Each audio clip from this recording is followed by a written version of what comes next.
We're starting up here in just a minute, so hang tight. Don't forget to hit that like button. And let's see what the quarterly monthly close has in store.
Alright guys, what is up? We're finally here. We've been waiting forever for this very day. On the precipice of disaster and the steps, the gates of euphoria. Super serious. Yeah, but this is an important time. Not a lot of time left. About an hour and 15 minutes left in September. Hour and 15 minutes. That's 75 minutes until Q3 closes for the crypto markets, and this close is going to be important. No way around it. No other way to cut it. It's going to be important. It's going to be vital to set the tone for the finish for Q4 of 2020.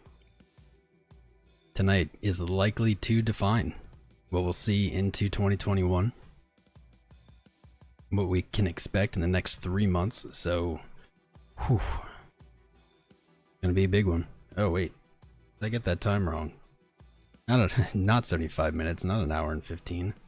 My bad. I'm like 2 hours ahead or behind. So it's what, 3 hours and 15 minutes. Alright, so we can relax a little bit. It's not quite as long as we thought.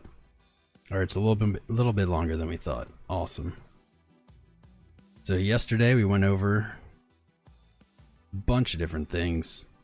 Maybe we should run through them quick. If you didn't tune in yesterday, it's our probability box.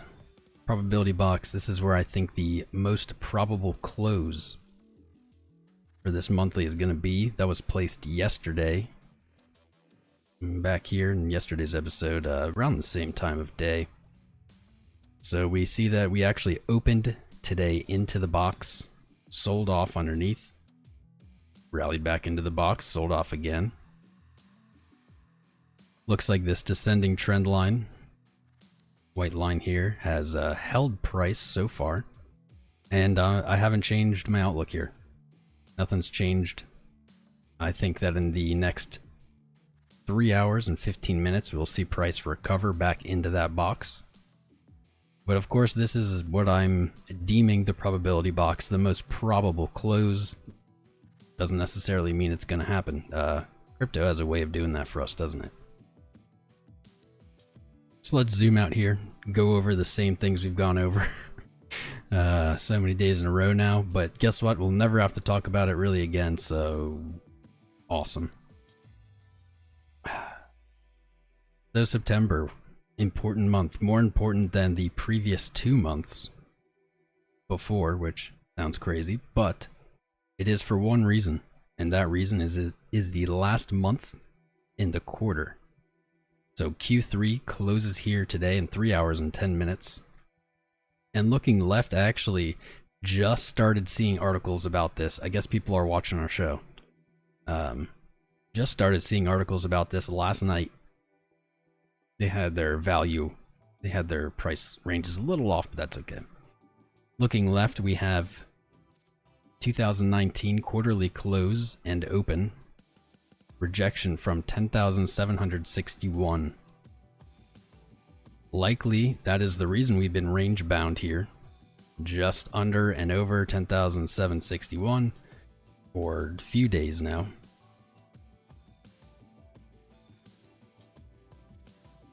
And things are looking all right. We're still here, just underneath, trading at 10,700. That $61 up is less than a 1% move, so plenty of time. We have seen much greater moves in 3 hours in Bitcoin than 1%. So what does this mean? The quarterly close above 10,761 would be a fresh higher high versus 2019. It would close above the resistance here, meaning that it is potentially broken. And most importantly, it will set the tone for, do we continue rallying in 2020? Or do we have possibly a sideways slow gain for the rest of the year? Or maybe even suggest that 2020's top is in and we're going to have to wait till 2021 for higher highs.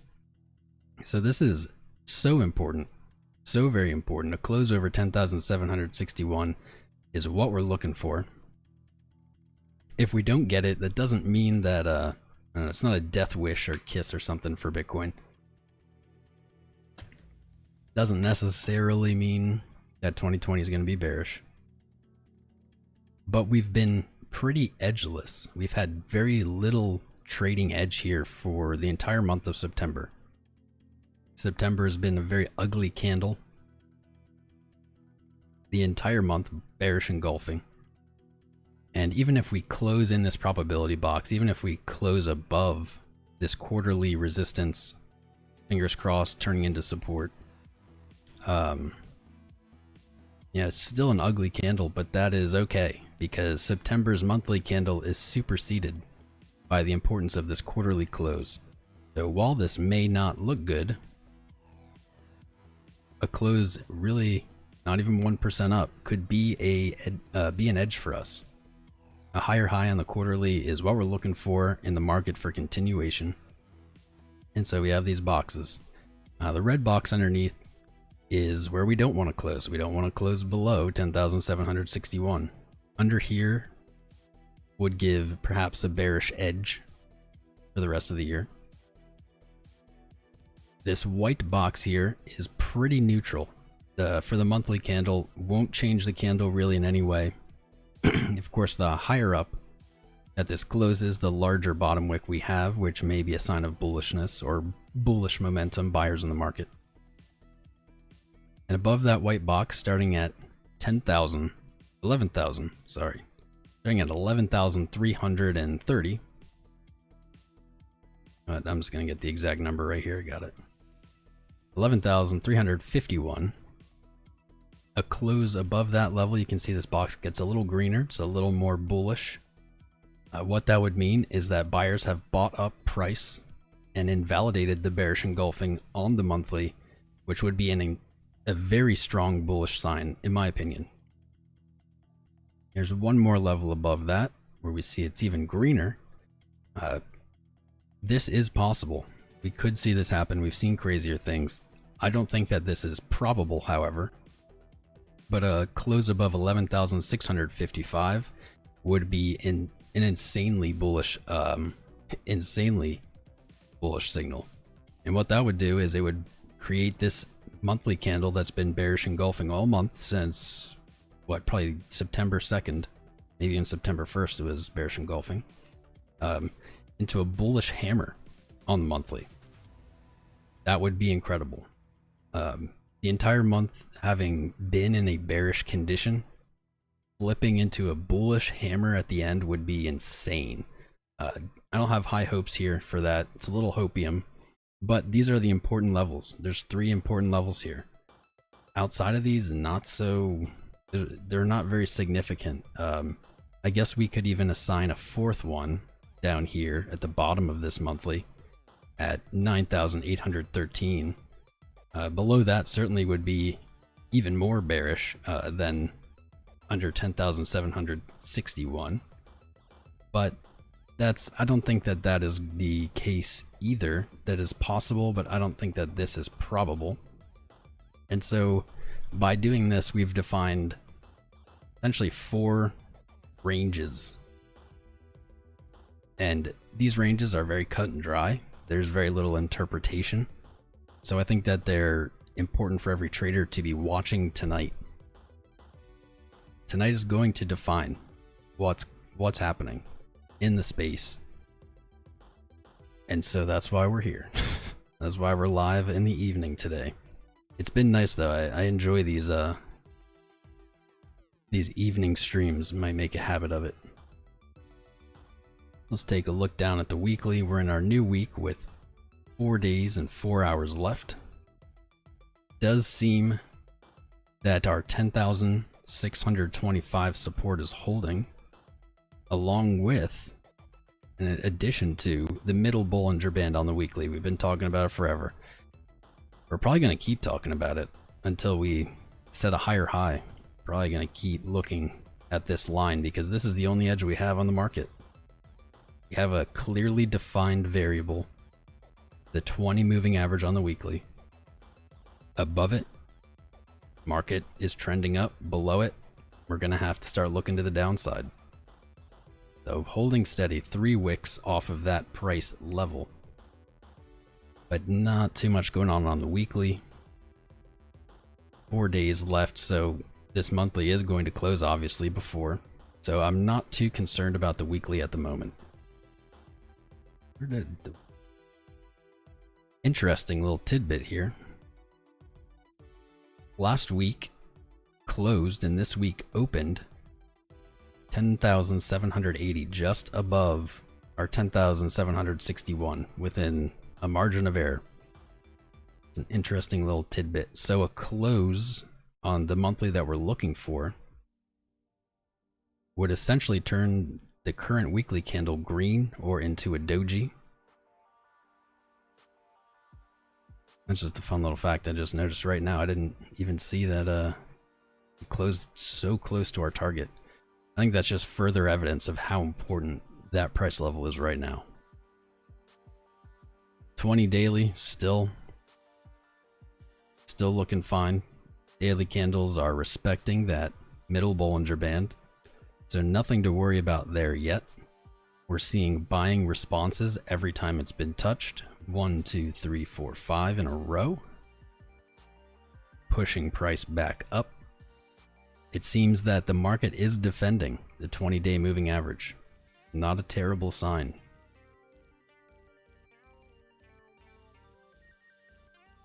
$100 MA on the daily, still being respected. Definitely had a fake out here, but it's trending up and supporting price along the way, it seems. 50 curling down currently. Not ideal, likely to act as resistance, as we've been talking about pretty much every day. But you know what? This is really important. Not what I want. This is really important, so I think reiterating it is valuable right now, at least. 50 MA daily, 11,064. 1,064. Not a super significant level though. So maybe will not provide as much resistance as expected.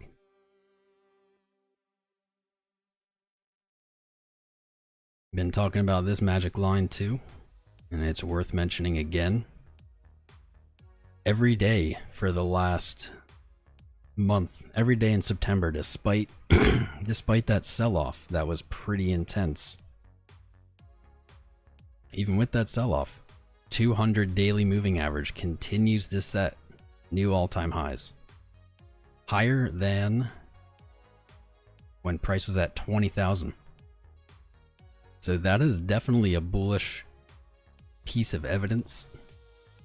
The 200 exponential moving average on the daily is a very respected, in technical analysis in general, moving average. And to see it setting higher highs, great sign, maybe suggesting about what's to come. And that looked crazy. We can see the 200 EMA on the hourly is also supporting price currently, ranging above it.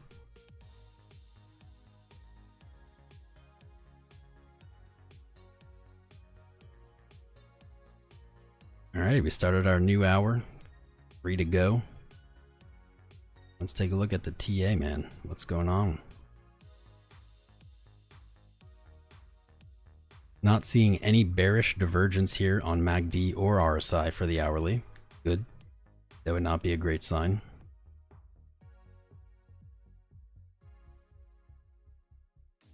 We are still coming off of the hourly bullish divergence that we were looking at this week. Still coming off of that. Higher highs, lower highs, and RSI and MACD are saying there's no divergence there. So this is likely not super important data, to be honest. We have what I saw someone say looks like a Head and Shoulders. Not a Head and Shoulders, at least yet. It's a good thing. And this chart's getting a little crazy, isn't it? With all the boxes and crazy technical analysis. That's what we do here. But yeah, this is not a Head and Shoulders yet. We see a ascending low trend that has not been broken, actually hasn't been tested. So this is not a Head and Shoulders despite its high, higher high, lower high pattern. It's a series of higher lows. That's what it is, which is completely congruent with what we've been seeing. Just higher lows, higher lows. Zooming out, same thing, higher lows on the way up. This is a powerful formation that looks to me as if it's going to create a good amount of momentum when it breaks. And we can even see into this monthly close here on the hourly, we're starting to really show that coiling. Highs are coming down, lows are coming up, and to me just looks like it's prepped for a move. 4 hour really displays that here. This is almost now, it's almost now looking like a flag, isn't it? Especially if we smush price a little bit. This is looking a lot like a flag. Did not before.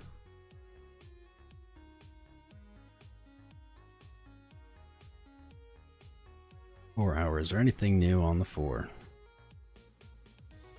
No. Coming off that same bullish divergence we saw on the hourly. We saw on the 4 hour back on the 21st. Actually, it's a different bullish divergence. My bad. From the 21st to the 23rd, we had a bullish divergence on the 4 hour. You could consider that played out here on the rally. But with the 1 hour divergence that was recently created locally, I'm skeptical if this 4 hour divergence has really played out yet. I mean, we saw it on MACD and RSI, which has not been the case recently. Let's flip it on the 6 hour only because I haven't looked at it in forever.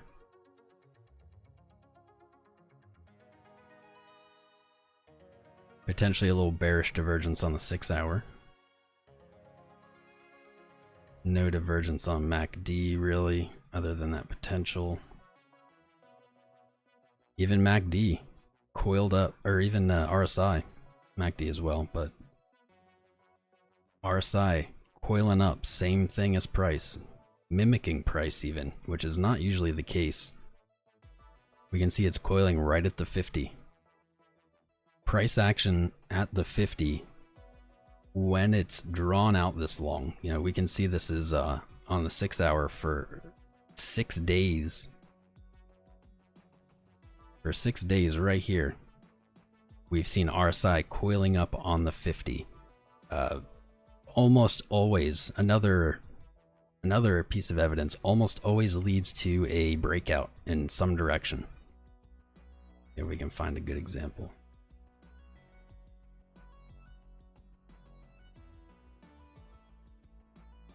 Not even seeing any good examples going back.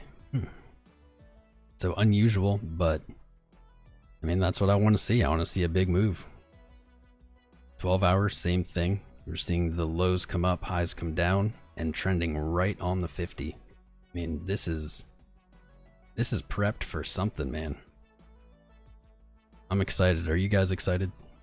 There's 100 of you guys here. I mean, you gotta be excited, right? I'm excited. Even if I'm excited alone, fine with that. Alright, 12 hour, not a lot going on either. No divergence. Higher lows, lower highs. Fine. RSI, MACD saying the same thing. Daily looks ugly, but currently not. Bearish engulfed. Look at this series on the daily. Look at that. When people say this is just consecutive higher lows, this is what they're referring to. You're confused. Look at these wicks. From the 25th, pretty much on. Little black sheep on the 26th, but higher lows on these wicks over and over and over again. Higher candle closes. It's a spicy setup. 10,695 was yesterday's open. Price has already gone lower than that. 10,655 and was bought back up. I'm not thinking we're gonna see this candle close bearish engulf on the daily today. Do not.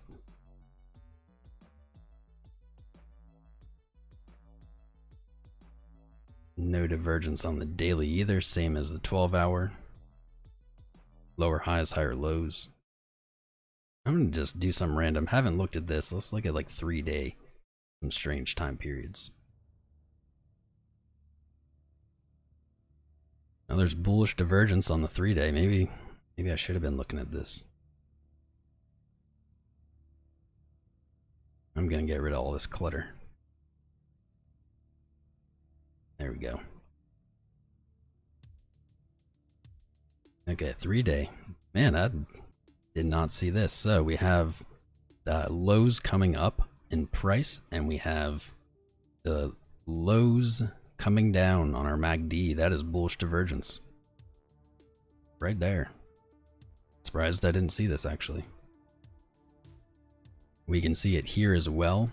However, we even see on the 3-day. Check this out. Even on the 3-day, man, we're coiling on the 50. There's going to be a big move coming. Big move coming. That is unusual. If you look back, that's not a common thing to happen. In fact, price usually, well, using RSI usually sees resistance or support at the 50. You can see here it was resistance, resistance, nothing, resistance. Support. So it is a big value. It's important. Looking back during the bull run of 2015 to 17, support. The 50 on any time frame is an important value on RSI. The longer it ranges there, typically the bigger the move is coming. The move that's coming is bigger, whatever. Seeing that same bullish divergence on RSI as we saw in MACD. Let's make this less obnoxious. There we go. Perfect. But lows are coming up. There's bullish div on the 3-day. It certainly is going to take a break of 11.2 to confirm it. But that could easily become confirmed. 3-day, people, it's not a super common time frame to look at,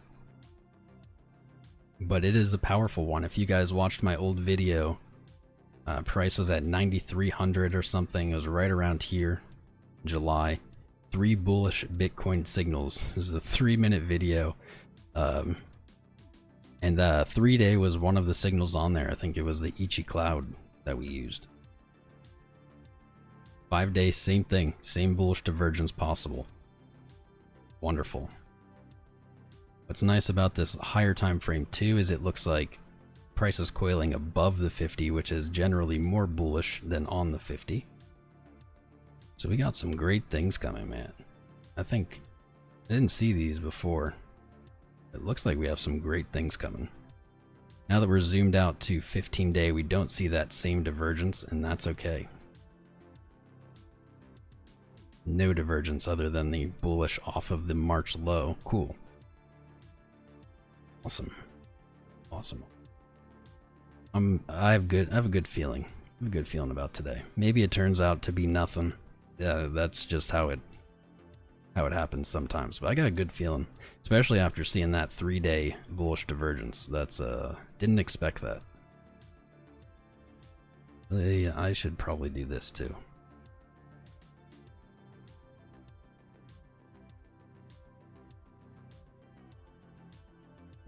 Three-day 50 MA support and price, nice. 20 acting as resistance. All right. The Ichimoku. I want to see this on here. Oh wow. Ooh, man.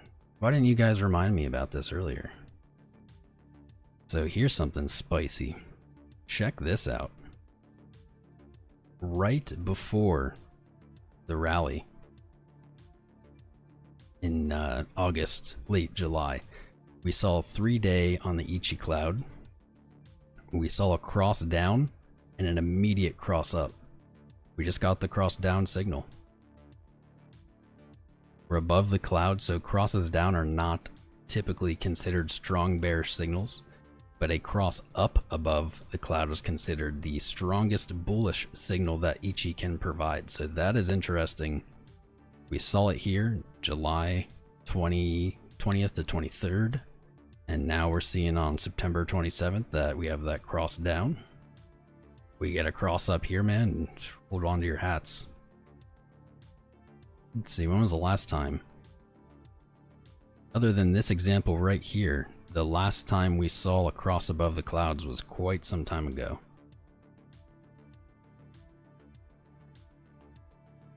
Man, really, quite some time ago. The entire run of 2019 was from a cross below the cloud.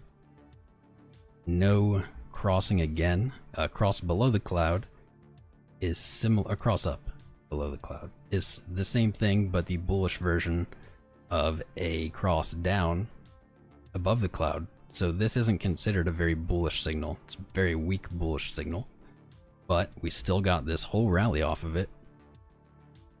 We got that wonderful sign on the 3-day here. So looking for a cross up, 2 days and 3 hours left on that. And the last time it did, this is pretty spicy. We see, okay, back here, 2017, cross above the cloud, huge run, cross in the cloud.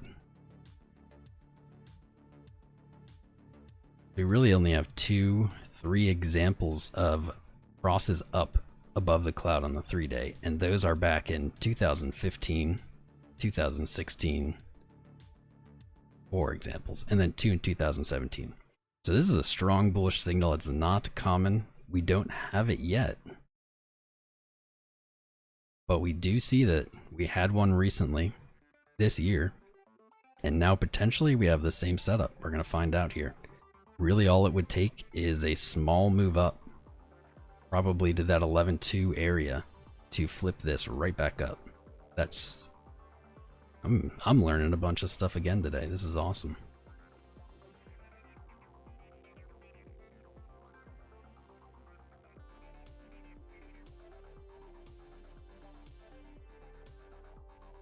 Not too much on these time frames.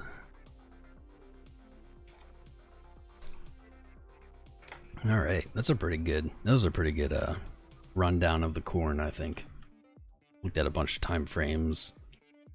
Now we're just gonna have to wait. Now the waiting game begins. Test of patience. With 2 hours and 15 minutes left. We've got some new signals that we just went over.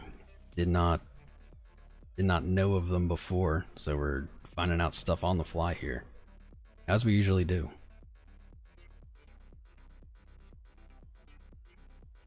Could be seeing selling momentum fading here on the hourly. If we see this green candle close probably a little higher, we will see 3 waves of decreased selling momentum. That can signal exhaustion from sellers and be a solid sign, so we're going to keep an eye on that as well. All right. Phew. How's everybody feeling? Hopefully feeling good. I think my chat froze again because the last message is at 4:40. Yes, it is. See, this happens every time. I don't understand how this works.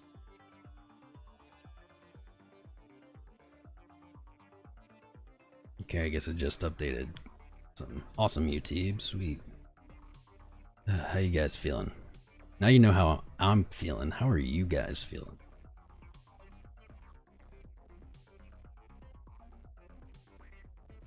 We have 108 watching. Nice.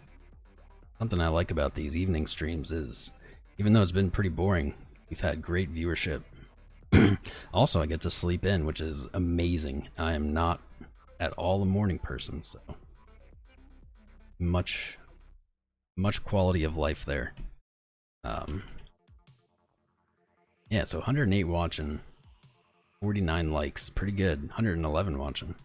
That's not bad. I really appreciate you guys who have been consistently liking every stream while we're live. We've had tons of issues with search results, and it seems directly related to how many people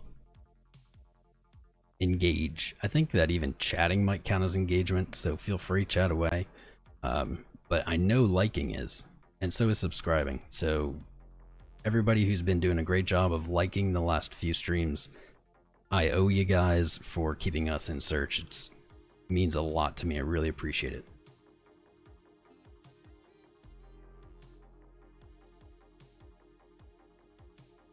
We also had a few interesting things go on. I guess I catch up with the chat, but first we're gonna look at least Monero. So Monero has been doing some interesting things. We looked at this yesterday. It was part of our episode. Let's look at the dollar pair first. Setting a new 2019 high. It's not 2019. A new 2020 high. Dude, I'm just like wishing it wasn't 2020. Probably. My brain's somewhere else. Looks as if price has hit pretty spot on from our ascending high trend here. From the February 15th high to the August 21st high. Bam, hit it. Now we're wicking down. Let's see if we have any divergences. Well, luckily with this run up, it escaped its potential bearish divergence on its highs here with reversal divergence. So that's good. RSI showing the same thing. RSI though on the daily, still not overheated, which is unexpected. Monero's really been ranging very tightly and moving up slowly. Daily RSI is only at 65, man. This is like not even cooking yet. A break of this trend line here, this bold green trend line. I mean, you're immediately your next target, $132. That's a solid trade. Above that, man, this is kind of set up like like Ethereum. You have a few pretty solid resistances. We already broke the biggest one. $93 to $97. We already broke it. But above that, you really kind of lack targets.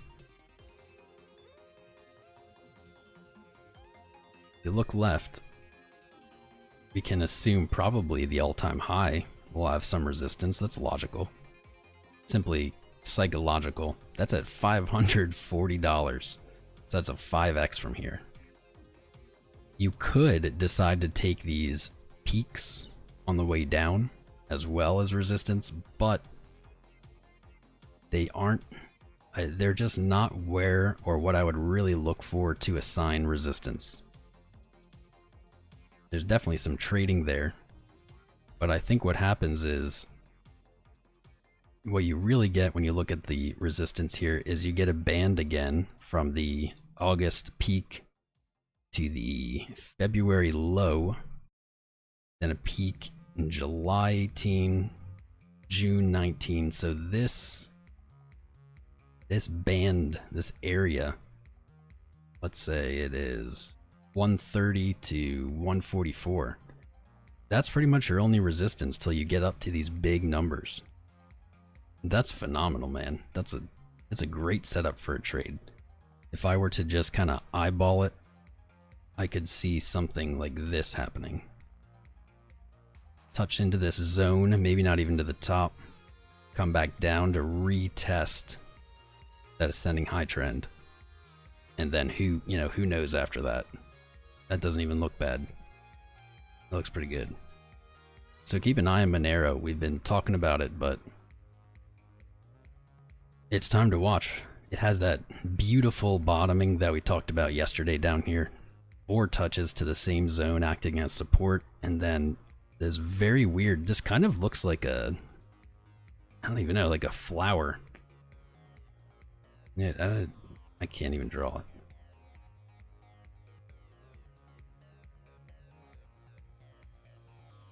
Kind of looks like some kind of like petally flower. I don't know. Something weird. But this is a very unusual Bitcoin. This is Monero Bitcoin pair, different than dollar. It's Monero's value in a ratio compared to Bitcoin's. But this is a very unusual pattern. We really don't see this anywhere else in crypto at the moment. If you are aware of a chart that looks like this, I'm all ears. Like, I'm all ears. I would love to check it out just for nerd reasons. But that is powerful. That is a powerful looking pattern right there, shape, whatever you want to call it. Today it broke its 00947 resistance, and it looks like it broke it with some muscle. It's broken up, it's touched all the way. This is almost certainly psychological. And I wish this wasn't on Binance. Bittrex, there we go. So we can see that wasn't an all-time low or anything. Bittrex doesn't have enough chart history. But it touched all the way up to 0.01. That's a good value for Monero. Monero used to be trading way higher than that. Almost 0.04, so still like 75% till it's back to its all-time high in pair with Bitcoin.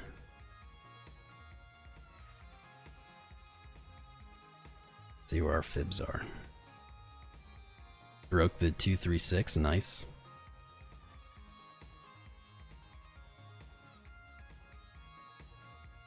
No matter how you slice it, it broke the 236.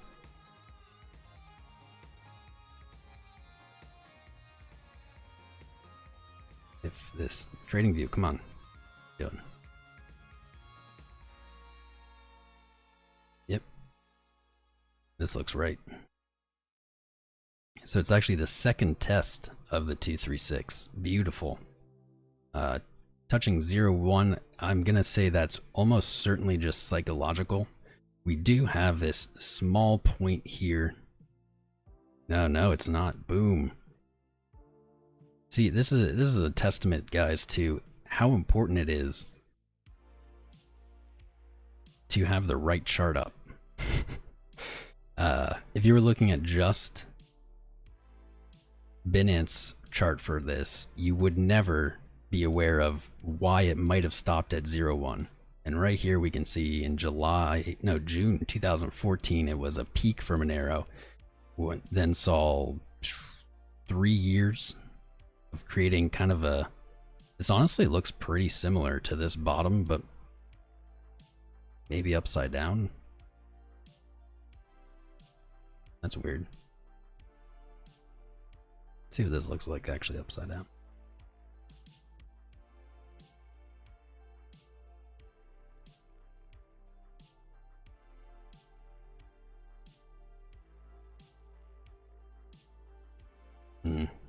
Kinda, nah, not really. Not close enough. Anyway, so testament to make sure you have the right chart history. We see this high here, and then we see it act potentially as support in February 17, and a failed support in May 2019. So that makes sense. Combine that with 0.1 being a very psychological number. It's very even, very clean. Makes sense that we'd see some resistance here. We've got the golden pocket above. Just seems so high, so far away. 0.152 to 0.19, so about 100% up the top of this golden pocket here to the 618. I think that it is absolutely heading here over time. Can't give you a time frame. It's going to be totally dependent on the market.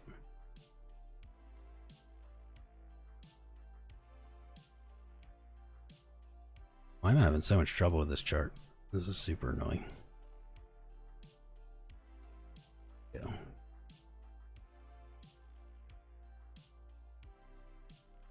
And we can see actually that this descending high trend slices right through our golden pocket starting February 2021. So keep an eye out there, man. This is a spicy chart. If you have not checked out Monero yet in your crypto career, I think it's something doesn't mean you have to like have a lot of Monero or anything, but I think it's just important. It's like an important crypto person thing, because I think it really does embody what crypto is, the fundamentals. Let's put it that way. Privacy is a use case, but yeah, all right, cool. So this hourly looking better. That divergence might be playing out. Definitely 15-minute divergence here. We can see that very clearly. Doesn't even really need to be pointed out, I feel. For MACD. RSI, not agreeing. Reaching up for... I'm going to leave this line here. I'm going to leave this here for you. Let's see if that's right by the end of the day. Reaching back up for that probability box. All right.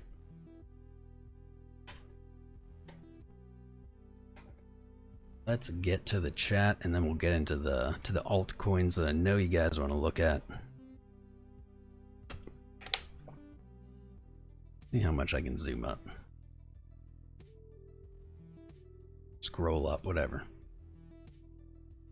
Jory Mahiu, what's up, dude? Crypto Sharknado, my man. Beautiful Sylv is here. Ja, my boy. Josh, the beautiful Josh as well. Josh, you and Sylv, maybe make a good couple. I don't know. I play matchmaker while I'm live. Jerry Macy, what's up, my dude? Tom G, what's up? What up? What up? RSGAR, welcome back, man. One Blurred Edge, how you doing? Vesemir, it's good to see you, bro. Greg D, what's up? Agent Bambi, I got your messages, man. I just didn't have time to get around to responding to everybody today, but I will. We'll get back to you guys soon. Lots of familiar names here. That's nice. It's nice to see. Let's see, any new names. Paul Yun. I'm back, dude. Tom's back. You're back. Welcome. Welcome. Andrew Hook. Whale alert. 10,550. I would imagine there is quite a few buys down here. This is a super pivotal level. Wouldn't surprise me, honestly, to see a close in the probability box, close the quarter, close the month up here, possibly higher, but I think this is really the only place we should be looking.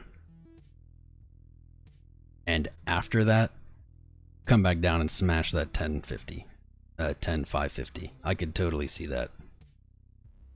It'll like kind of cement a bullish environment and then spook everybody out. Create some kind of divergence on like daily or weekly, and then hopefully run up. We'll see. But I believe that there is a lot of buy orders there. False flags, what's up, my dude? Andrew P. Crypto Way of Life, heckin' yeah, dude. Lady Polish Boy, there's some new names. What's up, Meg? Welcome. Basketball is excited. I'm excited. Crypto Carnage, sup? Jan Morgan Orr, welcome. Did I get everybody? Lerp. Dude, Lerp, been a long time, man. I remember that name. I remember you. Matt, what's up, Meg? It's spicy. The Real Lennon, welcome back. Been a while. Bullish divergence. Bullish divergence. Yeah, well, yeah. Bullish divergence is a sign of reversal or continuation to the upside. There you go. It indicates it's not a guaranteed that it's going to pump, but it's pretty reliable if you catch the divergences clearly. Pretty reliable. Crypto Slow Joe. Yep. Oh yeah. Good reminder. Patron night. Patron day and night moved to Saturday. Did that to kind of make it a little more available to everybody who's working again. And also so we can stay up real late on Saturdays and get silly. I understand probably not an ideal day, Wednesday, for most people to stay up late and get rowdy. So Saturday. Speaking of that,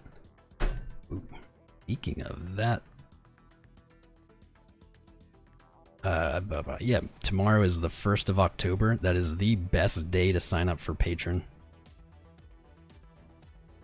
Bill's on the 1st, so if you sign up on the 1st, you get the most for your money. If you sign up later in the month, you don't want to wait, because if you sign up later, you just get less days and you pay the same. They don't prorate anything, and I have no control over it. So yeah, definitely check that out.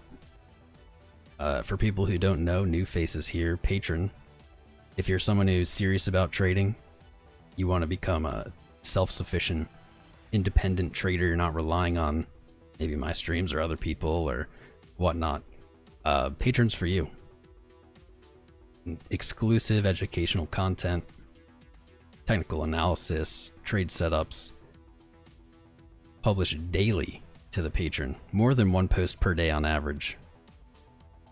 But even better, we're now doing, and they've been going extremely well, private one-on-one sessions with me. Every patron has the opportunity to sign up every week. That's going to be on Saturdays now. Depending on how many people sign up, depends how much time. They've typically been about half an hour.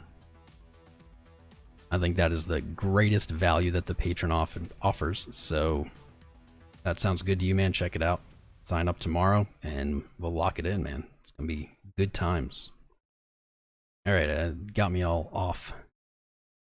Got me off my shtick. So let's get back in it. Agent Bambi already said hello. Let's see. No more new names. Here we go. Mazamel Arsala. What's up? I like that name. Norman Ives. You have it on divergence. Oh yeah, I've done 2 videos on divergence. Double divergence. Can probably just watch the second one. Or you can watch them all, that's fine. Vlad Usatenko, what's up, dude? Can't wait for September end. Same. Book Chewy, how you doing, brah? You slept 14 hours. That sounds amazing. Little Braids, thank you for the kind words. not old enough to run for president, but when I am, you better vote for me. Derek Merrill, what's up? I'm feeling good about it.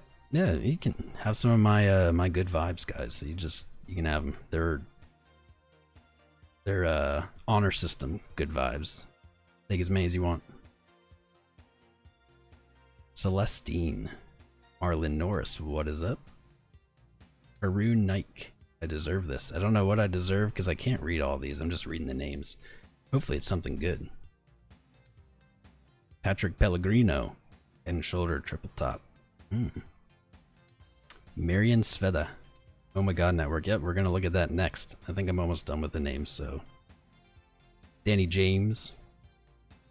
BTC update. That's what we just did. You can zoom back. DVR is enabled, or you can watch it after the stream. And we're gonna go back to Bitcoin. We're gonna be watching it. Maybe all the way into close. We'll see. Applegate, my brother. What's going on? All right, I think I'm all the way back. Nope, almost. Every time I think I'm done, it updates and then has like a bunch more. Keegs, probability box, then down. Could be Ben Hodgson. A new thumbnail. It's kind of. I've been less creative with these thumbnails lately. I'm not an artist, so I'm not very good at that. Sean Gardner, what's up, bro? Justin Bond. All right, I think we're done now, right? Miss anybody? E-Hole, what's up, dude? You can get fries with that. Absolutely. Rex City. Good to see you, my friend. All right, we're good. We did it. We did it. Astronaut Renee, gotcha. I gotcha. You thought I forgot. You thought I missed you. Okay, cool. We got through all that. I love every single one of you. I love saying your names because I mean, some of you probably noticed how I'll remember someone from like a year and a half ago. And it's probably because of saying people's names out loud. It's a great party trick. You say people's names when you meet them, you tend to remember them. Well, you remember their name anyway. One of my secrets. It's not a Bitcoin secret, but it's a lifestyle secret. What's up, Alan Robum? Nvidia Shield, I missed you. What's up, dude? Alright, we got the names. If you didn't get your name, if you didn't get a shout out, you'll have to just tune in next time.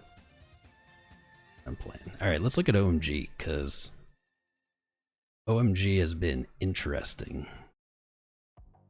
Real quick, remember everyone who was here yesterday with the BTCD Bitcoin dominance craziness?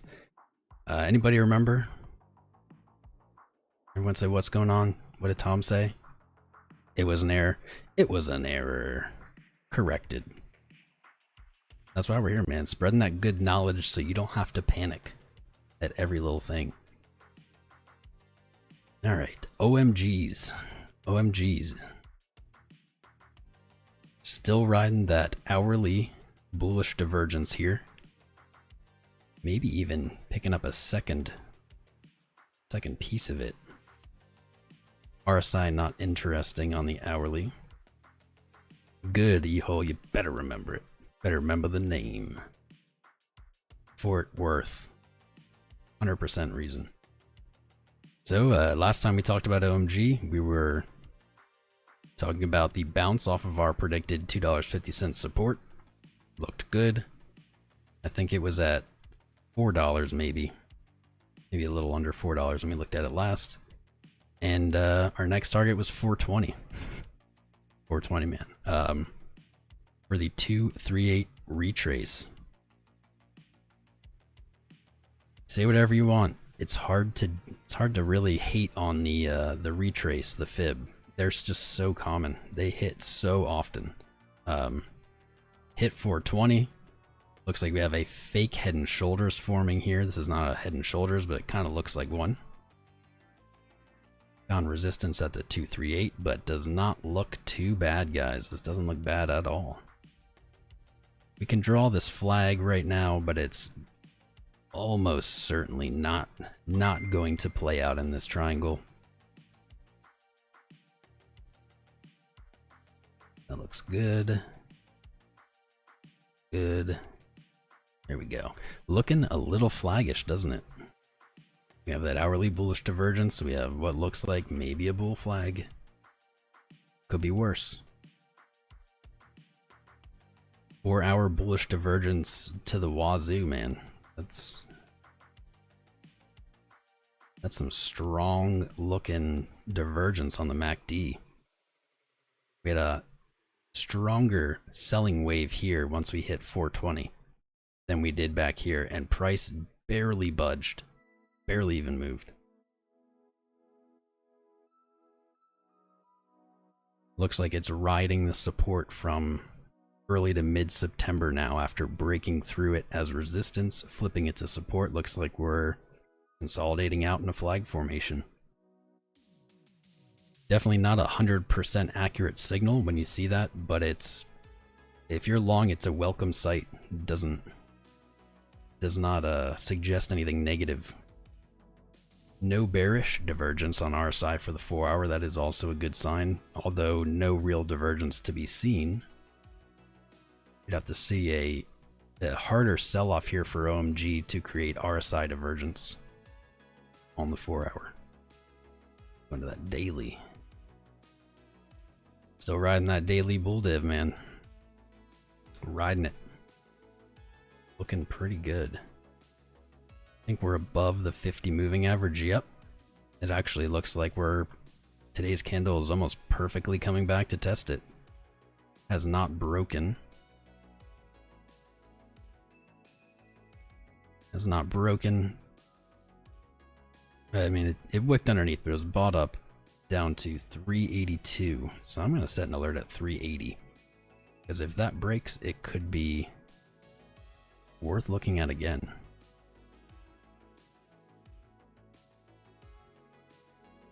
I'm so bummed. I don't think YouTube tells me when people subscribe anymore. Or not YouTube, my streaming software. It used to have like a thing where it pops up and it's like this person subscribed, but doesn't seem to be doing it. Bummer. Like that. Alright, so 50-day moving average is what we're looking for here on OMG USD to hold. Holding that value is going to be very bullish and likely. Wow, this thing is all wick, isn't it? Jesus. Likely bringing us back to this golden pocket we're looking for, and I just noticed something here. 641, probably a good area to look for if we see that breakout rally. We see a daily resistance here from August, late August, so it's in our box. Probably not a bad place to look, to be honest. That 50 holding is so important. So important. That brings the 20 back up for a golden cross. Like 100 held as support. OMG USDT actually looks a lot like Bitcoin on the daily for the moving averages. Except it's more bullish. It's a more bullish version. We're underneath the 50 on Bitcoin, above the 50 on OMG. 50-day moving average, if you need a simple measure of is a market bullish or bearish, it is a great one to choose. If you have to. I don't know what scenario that would be, but if you have to. Daily bull div. Daily bull div will confirm on another move up. Probably another weekly. Oh, that's not daily, that's weekly. Weekly bull div will confirm likely in one more move up, one more weekly candle that is green. Probably around the $5.28 area. That would be incredible. It'd be an incredible feat. Even if it doesn't, even if we see a sell-off back to 250, I don't think that's the probable case, but if we do, likely just to create bullish divergence again. Create bullish divergence on MACD, which we don't see yet. We see it on RSI, so even if it did sell off, maybe even only to 327 area, that would likely create it on the MACD, and so the MACD and RSI would be in agreement. Not a bad sign. Not at all. You gotta keep an eye on this corn. It's gonna be sneaky. I have this feeling it's gonna be sneaky.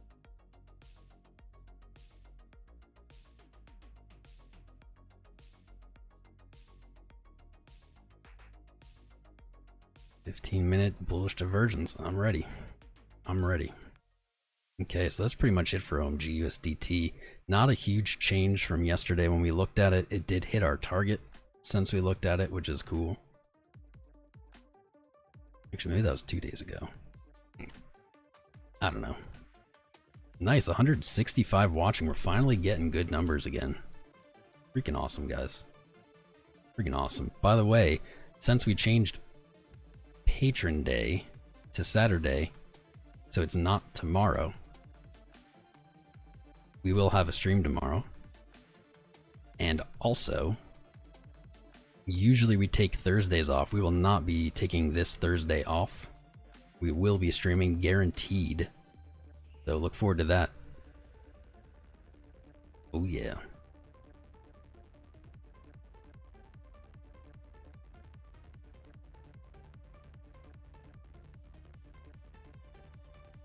OMG, let's go. Digibyte. Wanted to take a look at Digibyte.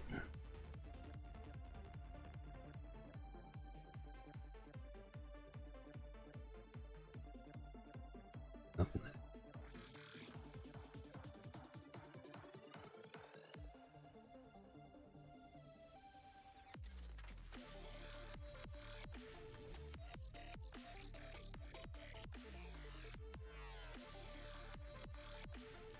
Digibyte not quite there yet. Not quite there yet, but almost no matter what is going to paint bullish divergence on the weekly. Ooh.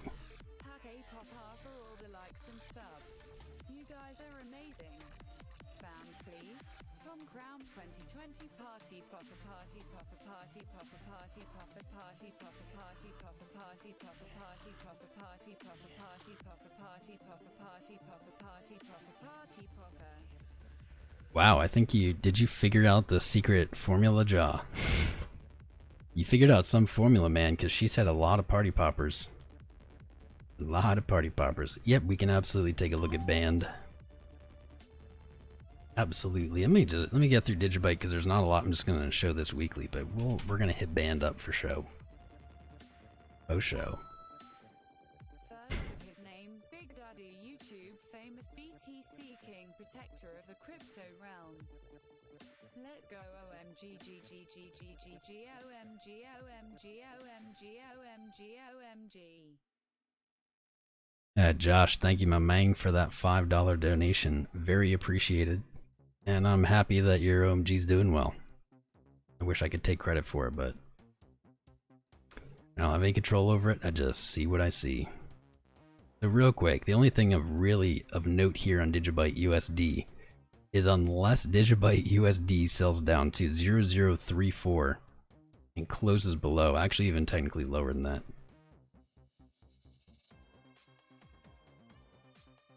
Getting weird, but anyway, unless it loses almost 90% of its value from here, it is going to paint bullish divergence on the weekly. We see the swing low was a very weak swing low, hardly even a swing low in the MACD, and we can see that this current swing is already larger. It's already a lower low. So unless it makes a new low in price, we're gonna have weekly bullish divergence on Digibyte. So keep an eye on Digibyte. Definitely gonna be spicy. We could potentially already see bullish divergence on the weekly, but not confirmed yet for me. All right, bands to make her dance. Oh, see, not a lot has changed. Not a lot has changed on the bands. When did we look at this last? Like right here? The 26th maybe? Doesn't look like we've really gone anywhere. Doesn't look like we've gone anywhere. I'm getting a message. There's something goofy.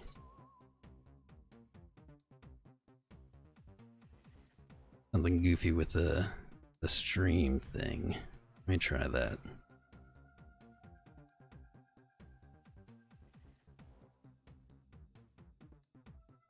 Alright, might have fixed it. We'll see. Alright, bands, man. Has not been moving, has it? Low, low. Could say that's a bullish divergence on the hourly. I don't like it though, it's not clear enough. Although RSI is saying it too. Bands on the hourly right here could be seeing a bullish divergence on both RSI.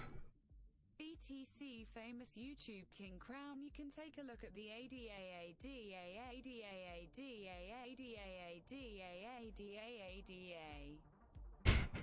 You guys crack me up, man. Josh, thank you again. And absolutely we can look at ADA. Absolutely. Let me finish the bands though. Gotta get the bands. Could be seeing, was that better? Was the volume better on that alert? I think so. Anyway, could be seeing bullish divergence right here on bands on the hourly, but hourly is not really the time frame that we care too much about. Let's zoom it out.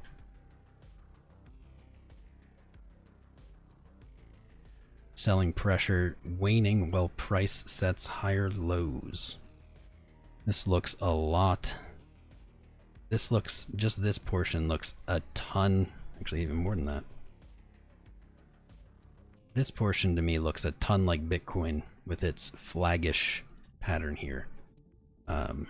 Fake head and shoulders just like Bitcoin locally in the last 2 days. It's not a head and shoulders. Could become a head and shoulders, but right now it is not. It is just a series of higher lows. Has not even tested this ascending low line.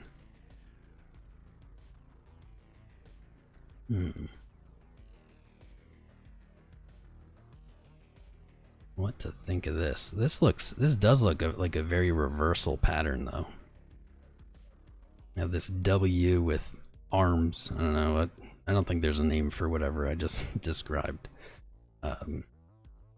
Let's see if it's close to the 5. Ooh, okay.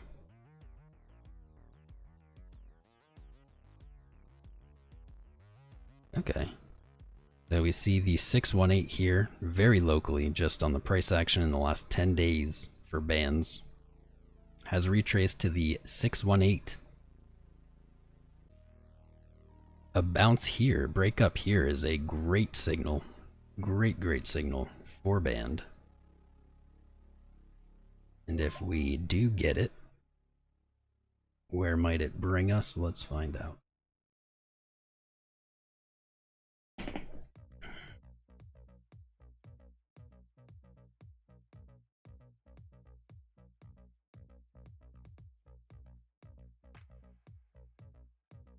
Yeah, perfect. Oh yeah, that's awesome. So the measured move up agrees with our box here, our little prediction box, starting at 960, ending at 1115. That's pretty nice. Something of note, likely for anyone in a scalping trade, probably can use the 786 if you're feeling a little more risk here. That would be at $5.95, right below there. Not a bad stop loss. If you're feeling more conservative on this one, which might be a good idea with the uncertainty, at least wait until Bitcoin closes this monthly.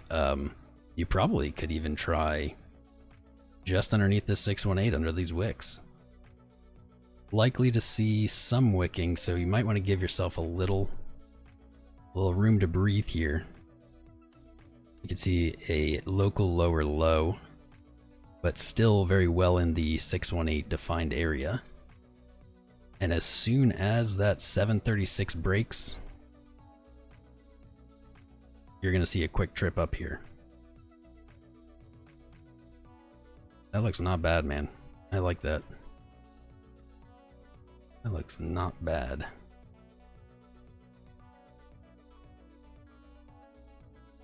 Bullish divergence on the daily. On the day.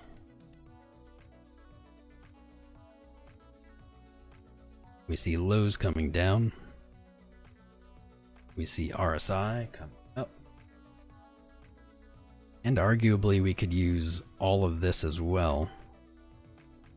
My phone's blasting off.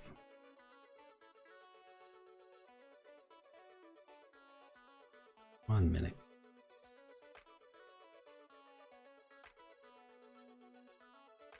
Let's see. Apparently I'm still having that problem.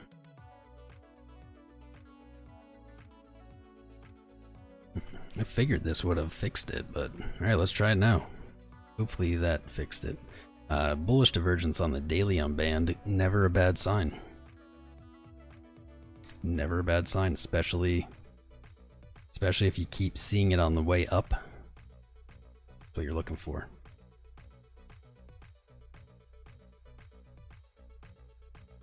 Fifth red candle. Fifth red.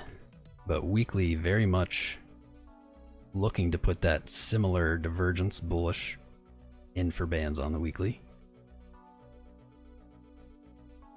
No flip here. Alright. RSI coming down, price not receding to its lows at this point.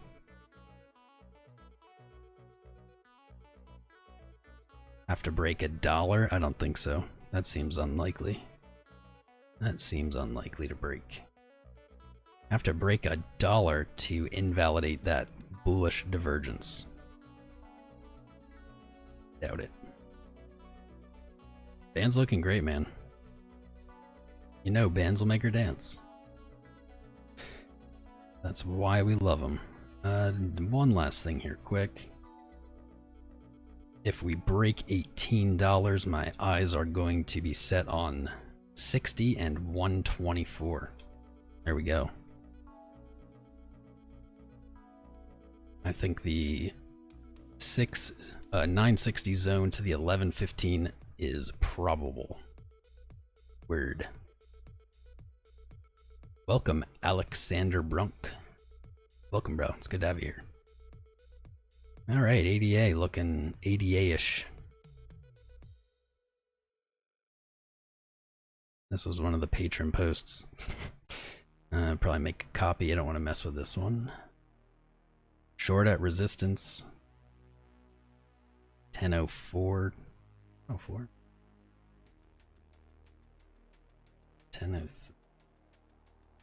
1039 short at resistance. This is a good play.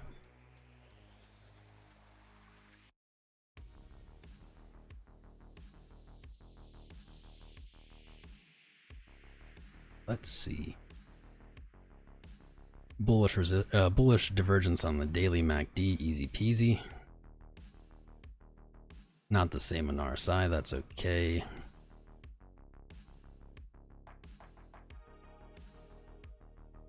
Hmm. 88 digging deep here, man. All the way down to the 200 daily. To me, that suggests that ADA is farther along on its bottoming. 200 daily test, we saw it last May 9th, probably the same time Bitcoin did.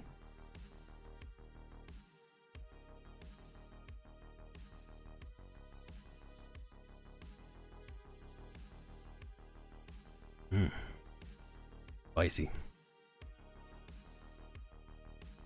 Spicy ADA.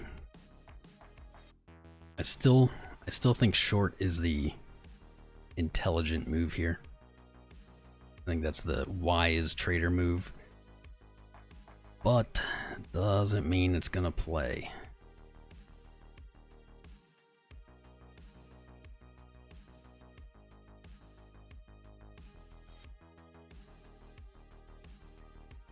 Could be looking for a retest of 0846. Fans make Josh dance. Party, Yeah, you guys. It's gonna be a while.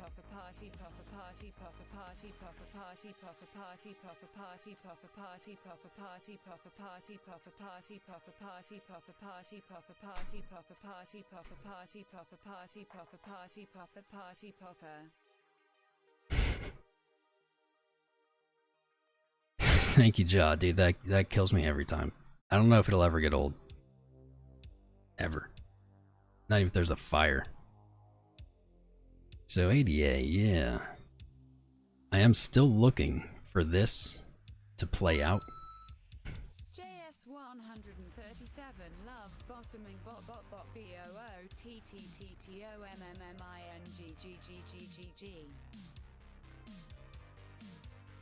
Thank you, Ja and Josh, for making me laugh during these guys. You guys are ridiculous.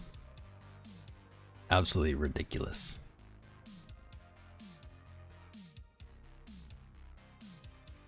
It's coming. Or did it already do it? I don't even know.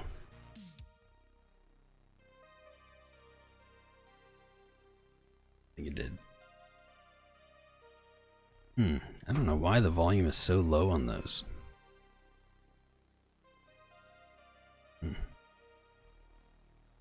Added gain. That should make it louder. Doesn't seem to be doing that.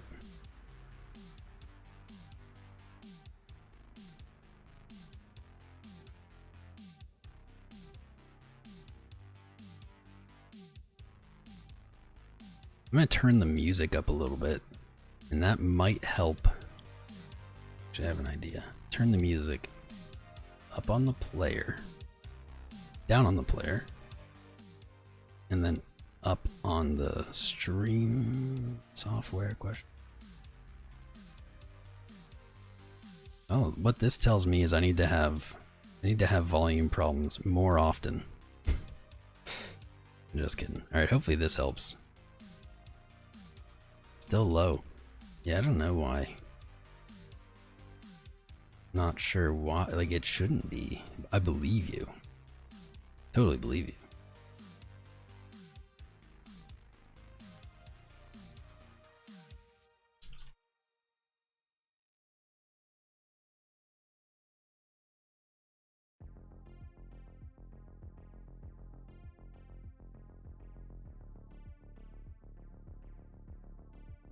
All right. Word. ADA. ADA. Let's see. Just sent Streamlabs a ticket quick. Okay, ADA. I'm still looking for this. Still looking for 084, 085. But we might not get it. It's going to depend on what this guy does. I think that's the reality of it. But if we see a rejection here, this could be a rejection, but we're not seeing it yet in our indicators on the daily. I'm going to be looking at 085, as low as 072, but I think that is unlikely. I don't think that is I don't think that's the probable situation. If we get skunked, I am D Captain now, Josh HHH, party popper, party popper, party popper, party popper, party popper, skull and crossbones, skull and crossbones, skull and crossbones, skull and crossbones. Thank you, Jody. Was that any better, the volume? I tried, did something, I don't know. But a breakup, which could happen, especially if Bitcoin breaks up here, if we see it close in this box, and we see a rally into October, certainly, with certainty, I would say, we will see ADA break this resistance, close above it, and look for 11.67 first, and 13.85. If it's really, it depends on how the corn plays. I think that's the sad reality for a lot of these altcoins in Bitcoin pair, or in a lot of these altcoins in dollar pair. I think is they're waiting for Bitcoin. If that helped, then I actually know how to make that a lot better. I'll just do that more. Here we go. Watch your volumes.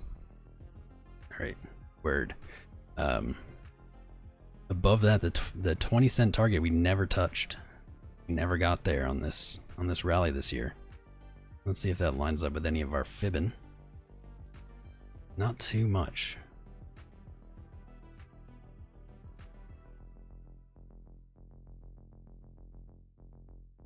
Man, that's the thing, is I'm looking at this for like a short-term view, because that's typically what people want to see. But ADA looks great. It looks great long-term. Like, it's unarguable. You get rid of everything here. You get rid of these MAs so it's not confusing. And look, you had this June 2019 high. You sold off with everything else, set a low, and then immediately took it back. And now essentially back testing it as support. Like, that is what you want to see. A break below 0.635, probably bad. I don't see it happening. Crypto Sharknado. My man, thank you for the 2. Thank you for the double, the dose. Appreciated. Yeah, this looks to me like very reasonably back testing this previous resistance, previous support, and cementing it. Yeah, that's reasonable. That support can come all the way down to 0.728 though.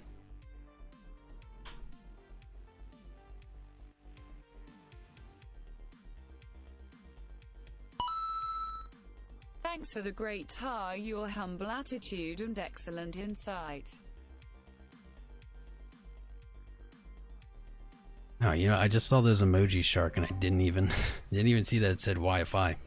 We'll get that. We'll do that. We'll do that. Vlad, thank you for the 5, man, and thank you for the kind words. I appreciate it. I appreciate you, man. You guys are... I love you guys. I don't know if you know that. You might not love me. I love you guys. Always looking out. Yeah, real quick, 88 to finish it up. 0.728 would probably be the bottom of that support, with under 0.63 being likely will invalidate whatever we're seeing here and will be crappy. So anything under here.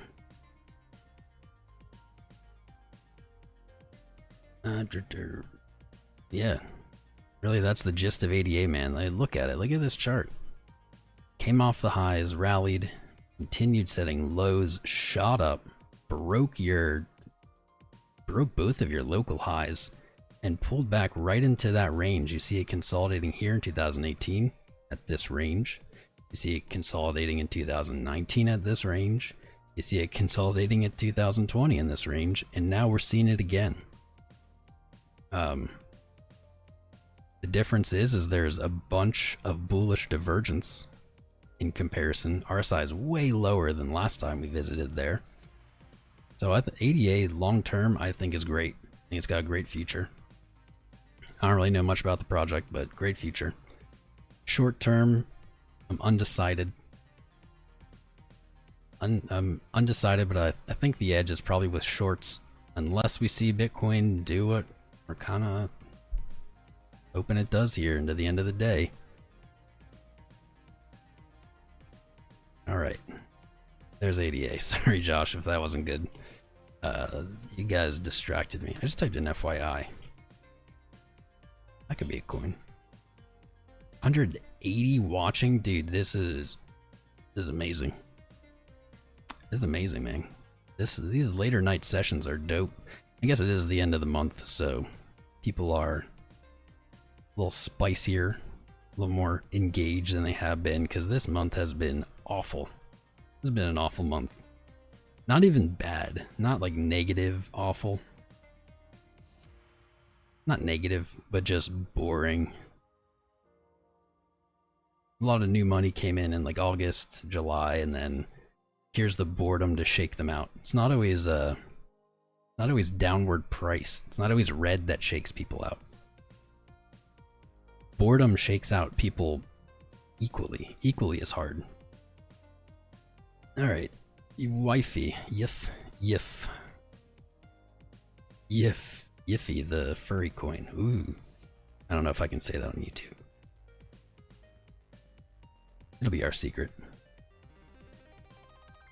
All right, established a new trend, invalidated our old trend, and our hot. We haven't looked at this in quite some time. This is the 4 hour. We don't have a lot of chart here, so you always have to remember that. We do see a bullish divergence between these lows. Lows on the 23rd, lows today, as recent as today. On MACD, not seeing it on RSI though. Typical. What I don't like here, so we do have MACD showing bullish divergence. What I don't like here is that we're seeing consecutive lower highs on RSI. Potentially we have a higher low here right now with this bullish divergence, but I don't like seeing the highs come down in RSI.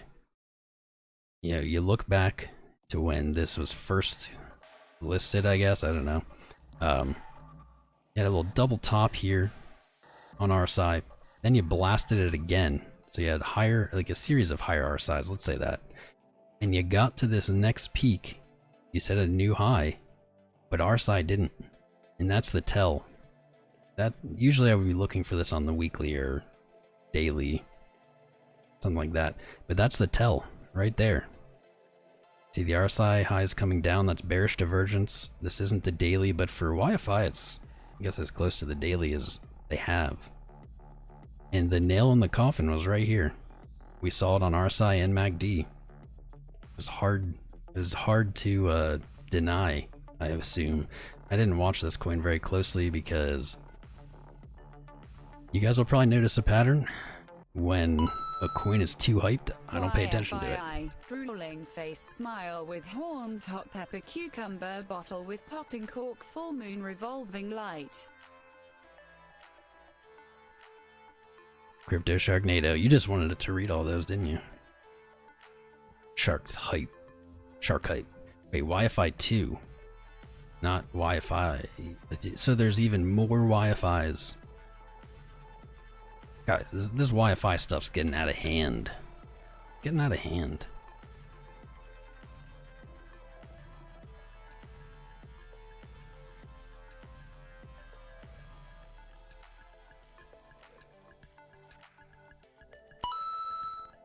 The fibbing on the 1 minute is saying the same as the C wave on the 5 minute. I also believe the order book is full and we must remember 1 October is full moon, just saying. Rico just bossing everybody. The fibbing on the 1 minute? Well, I don't know, I didn't place it. You know, I am the lord of the rings. Of the fib rings. But it might be the C wave on the 5 minute and the order book is full. 1 October full moon. Is October 1st a full moon? I thought it was like later in the month. Thought it was. Either way, thank you so much, Rico, for the €50 donation. That's amazing, dude. I appreciate you so much. So much. You never ask me to look at coins though, really. Except for Tezos. It's the only coin you ever asked me to look at. I'm waiting for the day where you bring up new ones. I'm just playing. Is this right, Shark? YFII? Binance, I guess. What is this? Alright, well, I like this chart immediately way more.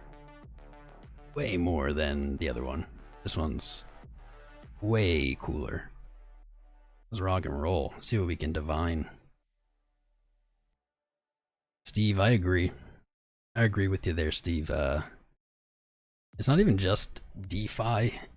For me, it's like anything in the space that is crazily hyped and new, I just immediately become skeptical. Instantly skeptical. This high. This is a spicy meatball. I like this chart.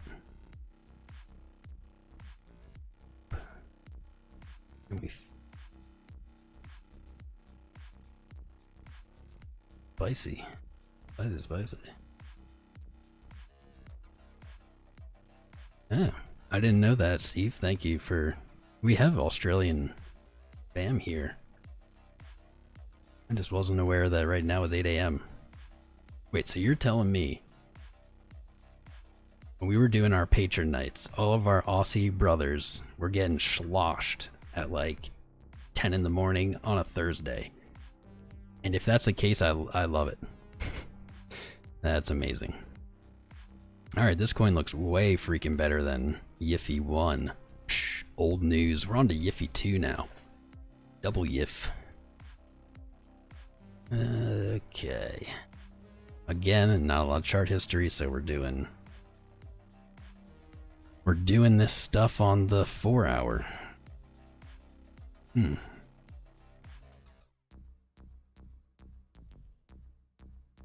What catches my eye here, and I would not write about this in the technical analysis education course, because this is a little gritty TA. But if we look here, the low RSI point was actually on the 21st of September.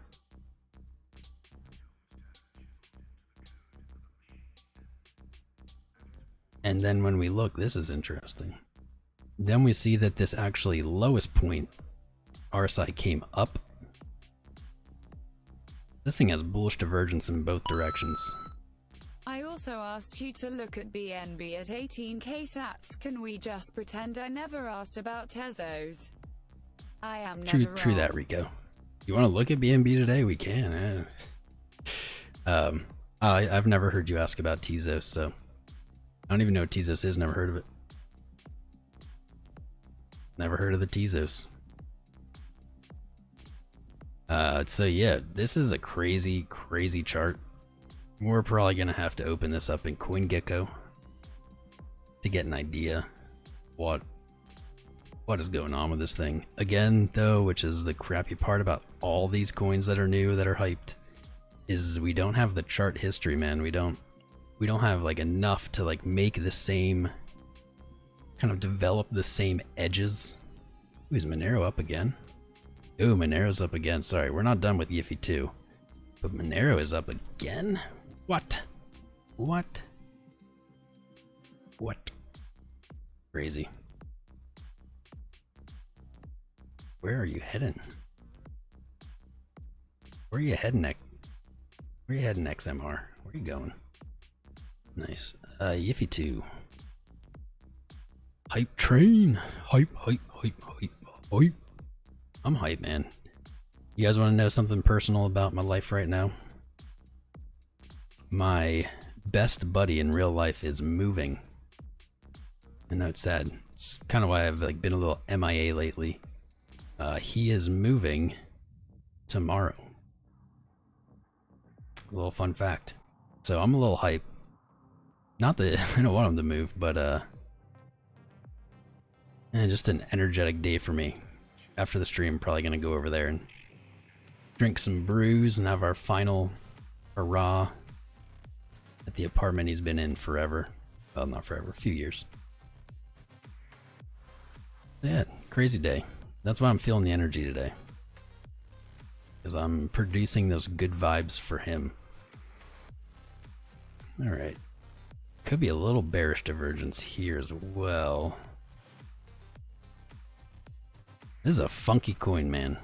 This is a funky coin.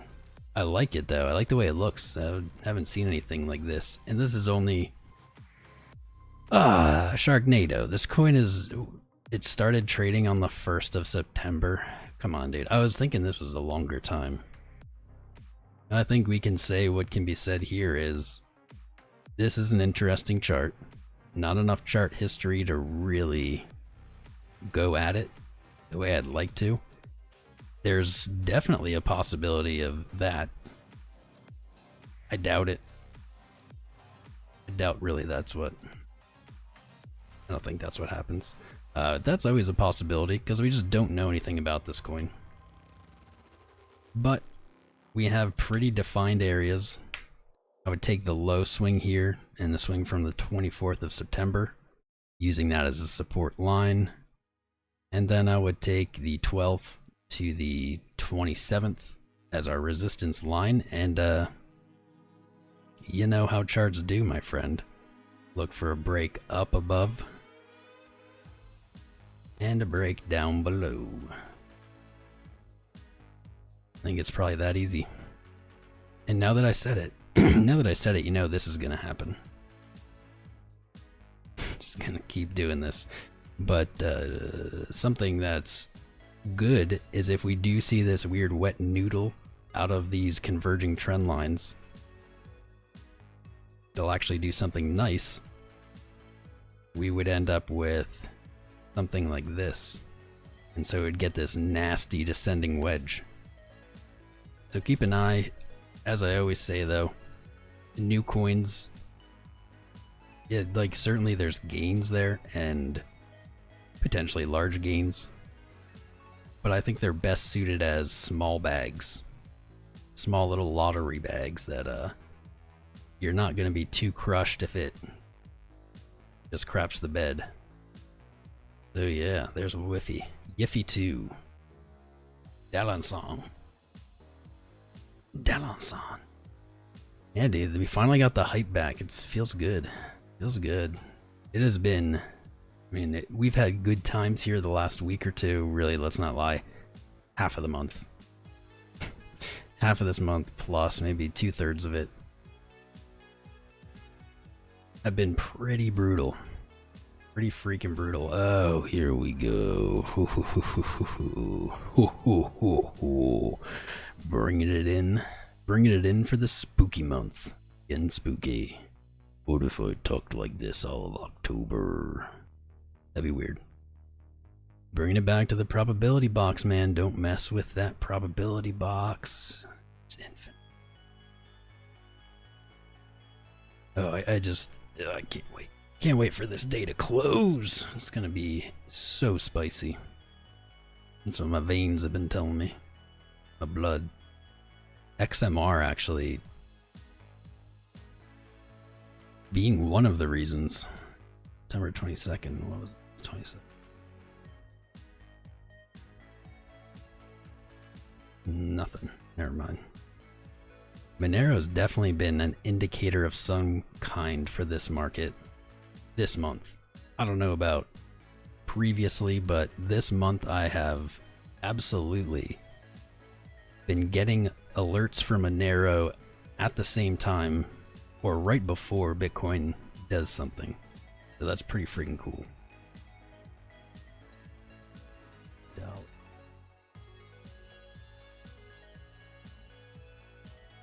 How did I get the probability box? That's a trade secret, buddy. Trade secret. Not really. It's not really a trade secret. Did you watch? Were you here in the beginning of the episode, Basketball? Because that's how you'll find these values. And then obviously this left line, the left part of the box is just the close into today, to the end of the 29th. And then the right side of the box is just October 1st. And then the top and bottom values, fully in-depth explained at the beginning of the episode. And we've been talking about it all week, so yes. They're just the important values for September's close, really. Well, 10,761 is, 10,920 is not, but 10,920 is just the local resistance. So it is probable that if we make it into this box and we rally, that we're going to see resistance at the local resistance. So not as scientific or magical as you would have assumed. I know. That's why a magician never tells us tricks, because then it's not magic. I should just start telling people that stuff is magic. That'll mess with them. I just renamed that wrong. Now I have to have YFI 1 and YFI 2. Probability box. Sure, let's look at BNB. All right, Rico. Anything for Sir Rico. I just typed in Rico. Wow. Epic fail. Oh, hello. Hello. Doesn't look that bad, man. What are you talking about? Doesn't look that bad. 4 hour looks a little funky, but we don't need to be on the 4 hour. Dude, daily bull div. Bam. Daily bull div. On MACD, not RSI. Every time, man. Every time I get my hopes up. No bear div on our side, at least. But that daily bull div on MACD sent price flying. I'm still a little baffled why BNB stopped at $33. I still don't get it. I don't understand. It's gonna have to. BNB pretty much has to break its high here. If it doesn't break its high at 39.59, then it's gonna have that series of lower highs on RSI we were just talking about that I don't like to see. But just like XMR on the daily, BNB on the daily, RSI is so low. 62.5, that's really similar actually to Monero's. I think it was like 63 something. So this is not overheated in any capacity. Looking solid. I think it's looking solid. I don't know what you're talking about. Look at this. This is beautiful. This reminds me of like the wonderful time that was the previous bull run, where every coin's chart just looked like this. It's just bouncy clouds bouncing up. It was wonderful. That's the 1 hour. 1 hour, they're hit support. BNB looks very likely to retest 33, 36. Very, in my opinion, very probable. 33.38. Maybe shave off a dime or two for good measure.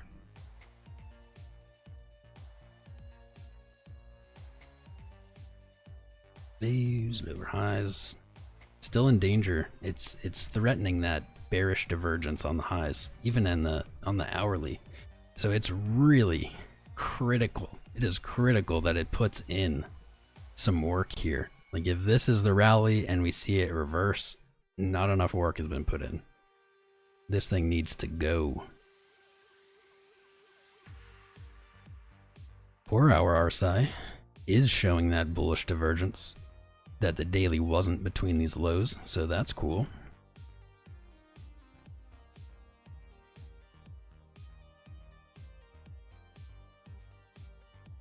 Man, all this hindsight TA is wonderful, isn't it? I think BNB looks great. I think it looks great. It reminds me of Monero.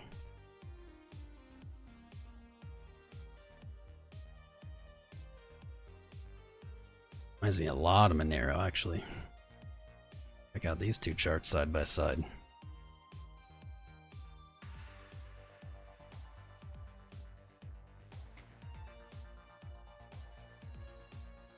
Pretty darn similar.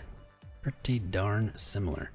The only thing that Monero really has the edge on here is that BNB put in this high and then sold off. Whereas XMR has broken that high, so it doesn't have that resistance to pass. So XMR gets the edge there over BNB, but dude, BNB looks prime for 33 whatever, 33, 38. Maybe we fib it here quick. We're always fibbing on stream. Fibonacci. Dang, already past the 618, out past the 0.5. Somewhat out of danger at this point. $30.57 for the deep 786 uncommon retrace. Maybe a target if you're scalping as well. That's the only reversal point I see on the way up. Potential reversal point on the way up. Crap. And I forgot where it was already. I just said it out loud, but that doesn't help. Here we go. Boom. Word, BNB looks great. I didn't expect that. A bearable probability box. A probability box. Just wicked off of the probability box. It's okay. It's got time. Got time. Look at that fake out on the 15-minute. Love it. Love it. Right here.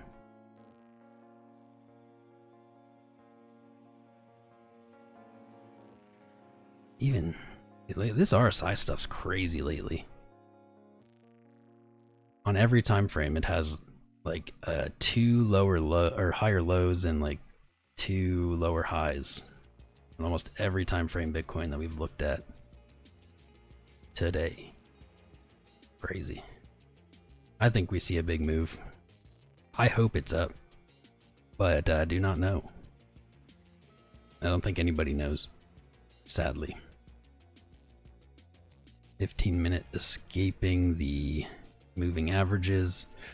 Final boss into this close. 100 1 hour moving average sitting at just where I didn't want it. 10,763. $2 above the probability box. That is not great. That's not great.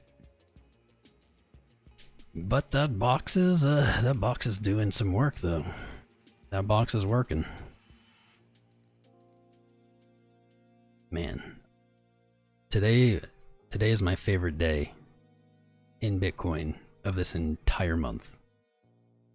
And nothing has happened yet. Literally nothing has happened yet. Still my favorite day. I'm not a magician, I'm a wizard. Wizard, tell me your secrets, wizard. Did you guys see that I forgot who bought it, but someone bought the rights or whatever to Borat. Maybe it was Disney, I don't know. And they're making another Borat movie. I'd watch it. I mean, I'd watch it, whatever. I'm down. The first one was ridiculous. Now it's been like 10 plus years. And the actor, which I usually would know his name, but now because I'm trying to recall this live, I don't remember. The original actor is going to be in it. Pretty crazy. 10 years older. Nice. Nice. We're doing great today with the search results, with the stream, with the viewers, dude. It's so good to have all of you guys here. It was lonely. There's some lonely weeks here. I appreciate everybody who was here all month. There's some lonely weeks, some boring weeks. 172 watching still. This is freaking dope. 100 likes. Friendly reminder for you guys. If you haven't liked yet, we've been having a lot of problems with the search results, and we've A/B tested it, and it seems directly related to how many likes versus viewers we have. So if you just didn't think of it yet, Sasha Cohen, if you didn't think of it yet, and you feel so inclined, please get that like button. And subscribe. If you haven't subscribed yet, we're here every day. Here every day live. We're gonna be here tomorrow live. If you subscribe, you'll catch us most of the time. Although when we're not in search results, a lot of the time you won't get a notification either. It sucks. I don't know why YouTube does this, but best way, foolproof way to keep up with our daily lives, because sometimes they do change. Sometimes we go on emergency, sometimes they change times. Be in the Discord. Just drop the link in the chat. Totally free. You'll never miss a show. Highly recommended by 9 out of 10 Bitcoin holders. That may be a made-up statistic. Could be.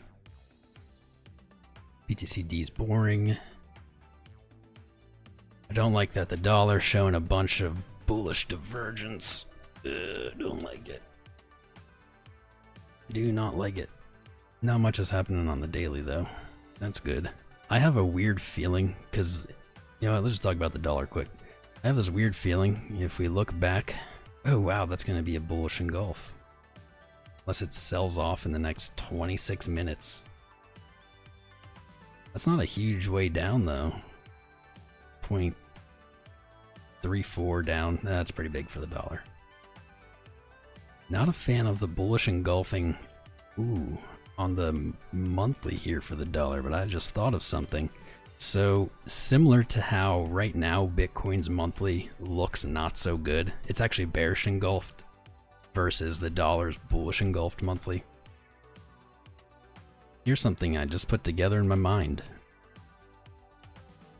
looking at the quarterly because it's the close for the quarterly on the dollar as well.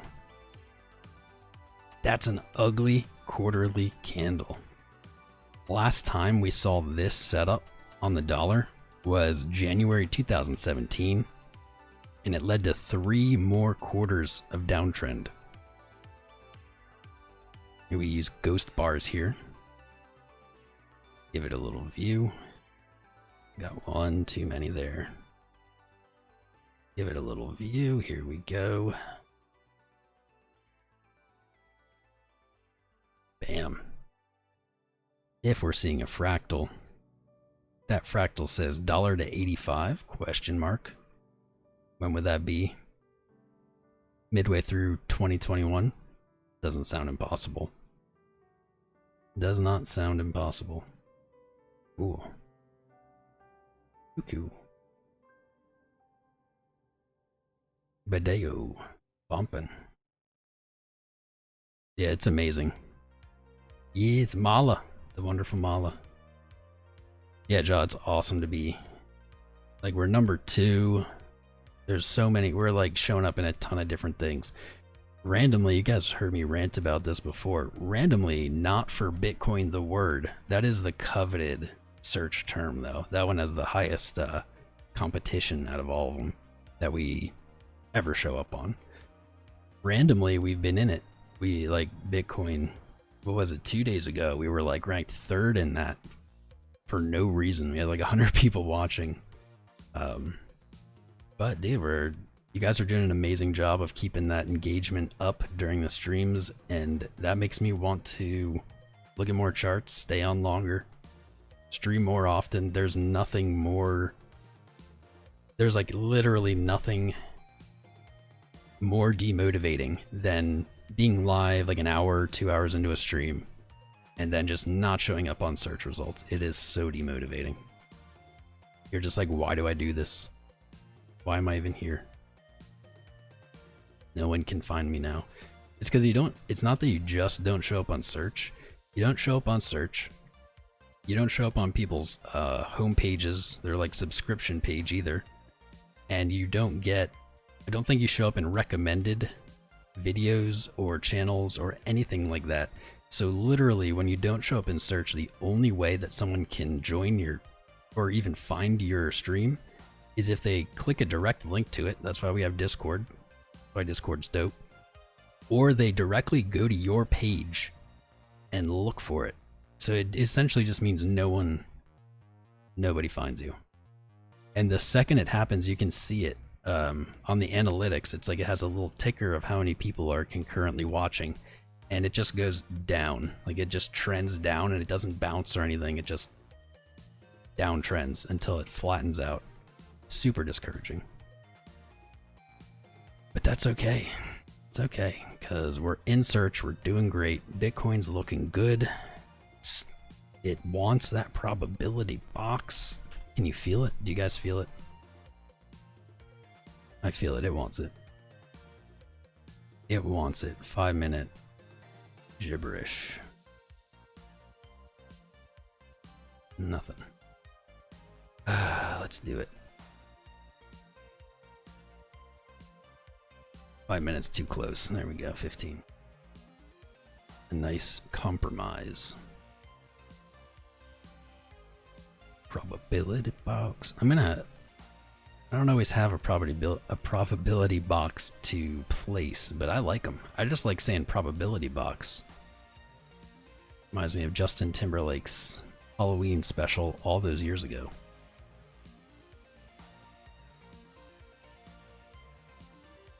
Yeah, dude, I usually do too, Greg. Thank you, Justin Bond. It's not by accident. I always try to keep emotional inflection out of my streams, because emotions are just not a good mix with trading, especially something as volatile as crypto. And so you see a lot of those YouTubers, like, they get super pumped up and then super freaked out all the time. They post videos like emergency, warning, immediate, bleh, like you have to see this now, blah blah. It's like so emotional, and I don't think that it's intentional, but certainly they are affecting their audience. Like their audience is impacted by their emotions. That's not a really good thing, you know what I mean? You're almost steering them in the wrong direction. I'm sure that's not what they want to do. They're just trying to make engaging, interesting, click-worthy content. But I just think it ends up doing more harm than good. You know what I mean? Like, these people, just because they're excited about something, just because I'm excited about price action, doesn't mean I want everyone else to be. Because I want them to be if they see the reason why. But I want them to just be excited because I am, and that's what happens when you're streaming. Yes, Rico. This all caps. It's always all caps. This chart shows a super bullish signal. Must see right now. Have to life or death. Click immediately. It cracks me up. Yep. It is. It's not productive for their viewers. I care about my viewers. I'm not saying they don't, but I maybe specifically do more so than many others. Not to be named. And I saw that about David. I don't know. I've literally never watched a single video of David Da Vinci, so I can't even begin to maybe think about why that keeps happening to him. It used to happen to us. We made a lot of changes. So far so good, knock on wood. Made every change possible. Phew. So hopefully that doesn't happen to us. Not jinxing myself here, knocking on wood again. But we had our trials with that, man, and they lasted months. Months and months. It was not fun. Urgent emergency. Dude, I'm knocking on all the wood here. This desk is wood. Don't worry. Don't worry. And I don't believe in jinxes because, dude, we did the hard work. We did what needed to be done, and hopefully that affords us shelter. Hopefully. Dudes. What do you guys want to look at now? Also, I have like the message going up. I don't know if it's actually being entered into chat. I have the message going up. I'm doing a giveaway on Twitter. It's unrelated to YouTube. So there's nothing on YouTube required to participate. But the link is in the chat. I'm giving away $50 in Satoshis on the 6th of October. All you have to do is retweet it. Tag friends. That's it. Follow, etc. So if you have Twitter, you can make a new Twitter if you want. You don't have one. You just make an account to do it. Doesn't matter to me. And it would be ideal if you tagged real friends, but certainly that won't be considered when picking the winner. So easy peasy.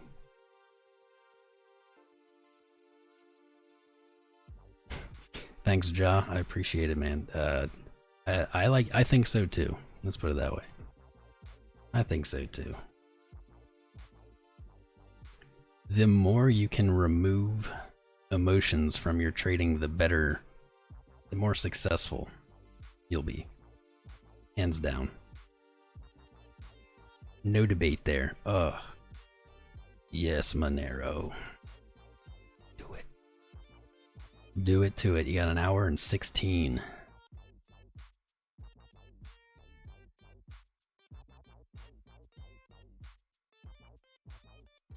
Really though, it really has to keep pushing. Like, closing here is not good enough for Monero today. Unless, I guess, it sees multiple green days in a row, then it'd be fine. But it has to push up considerably higher. It can't put in a lower high in RSI here. Because then that will be April 1st high to July 31st high. And then wherever it lands up, can't have that. You need to be breaking the RSI highs or else you're losing the divergence game. Looking good though. The hourly's good. It's saying almost a new high. But that's not the daily. The daily is the big boss.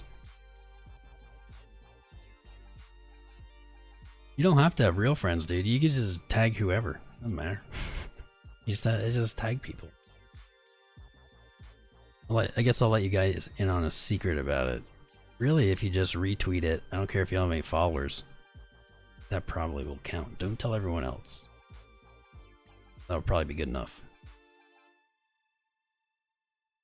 And I've done a bunch of giveaways. I haven't done them recently though because interest has been so hot and cold. Oh heck yeah, now we're showing up on the Bitcoin search result. Oh, you guys did an awesome job. Everyone who liked this stream, thank you so much. Now we're freaking in Bitcoin search result, Bitcoin live. Ah, yes. Yes. Amazing.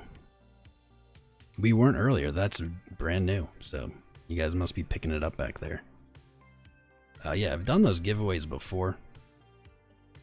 And they go well. The problem is that typically we find that people have one, maybe two social media platforms that they use it all. And since we're on one, which is YouTube, many people don't have a Twitter. And so they just don't enter because they don't want to make one. I understand. For a chance to win some like $50, maybe not. Like I don't know if I would do it. But and what happens is that people from Twitter end up winning and it sucks. I want you guys to win. Sorry, I'm not gonna rig it. You guys know enough about me at this point. You know I would never do something like that. So I'm not gonna rig it as much as I would love you guys to win, but the more people who enter it from YouTube, the better the odds. So that's pretty much the only way we can do that. Giggity goo. I'm gonna make this see-through, so awesome. Blasting off tonight. I hope, fingers crossed. How much time left? Hour and 13 minutes. Dang, we've been live for quite some time. Time flies, man. When you're having fun, time flies.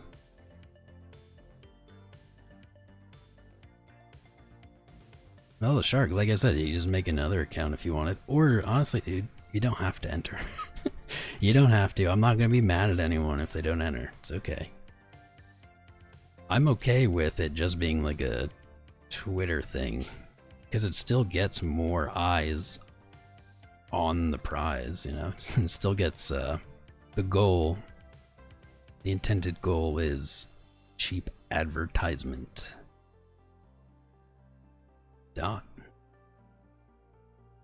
hanging out under resistance. Previously support. Previously resistance, then support, then resistance. Gotta update the colors here. Or I can do any technical analysis. Critical that you update the colors.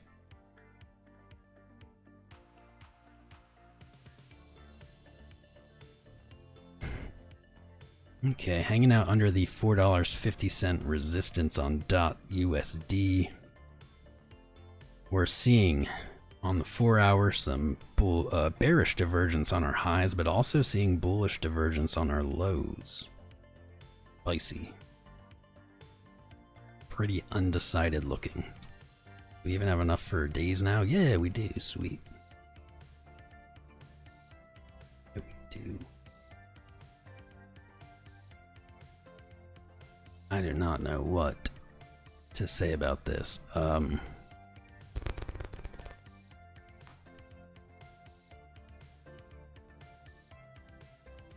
ascending high trend up here. This is definitely not correct.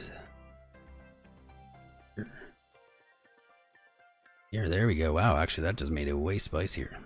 This chart went from boring to spicy quick. All right. I'm looking $4.62 here for .USD. Essentially, if this high breaks, the recent high, I think you're looking at $5. You're looking at $5. That's a pretty good move for something so cut and dry.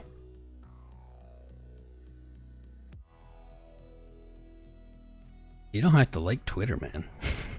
And guys, I feel ya. I never had a Twitter ever in my life. I made a Twitter for this, like for streaming. I'm not a Twitter fan. Like, I don't know. I don't hate it, but I just never really understood the draw. It kind of seemed like Facebook for companies when I was younger, and I was like, I don't know why I want to be on a platform full of companies, like, so they can, I don't know, advertise to me. Sounds dumb.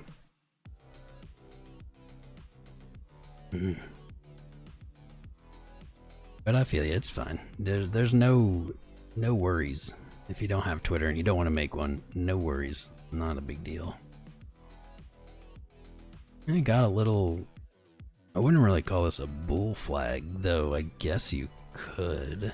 I guess it is in a way currently. Very weird bull flag. Just look for a break. Look for a break on DOT.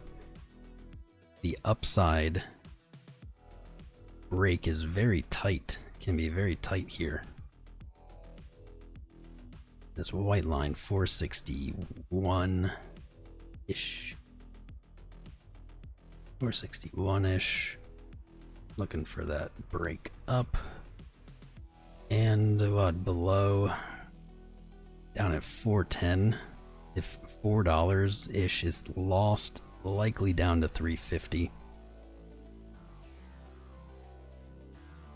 Really not a lot going on here. That's what happens when you have these small history charts.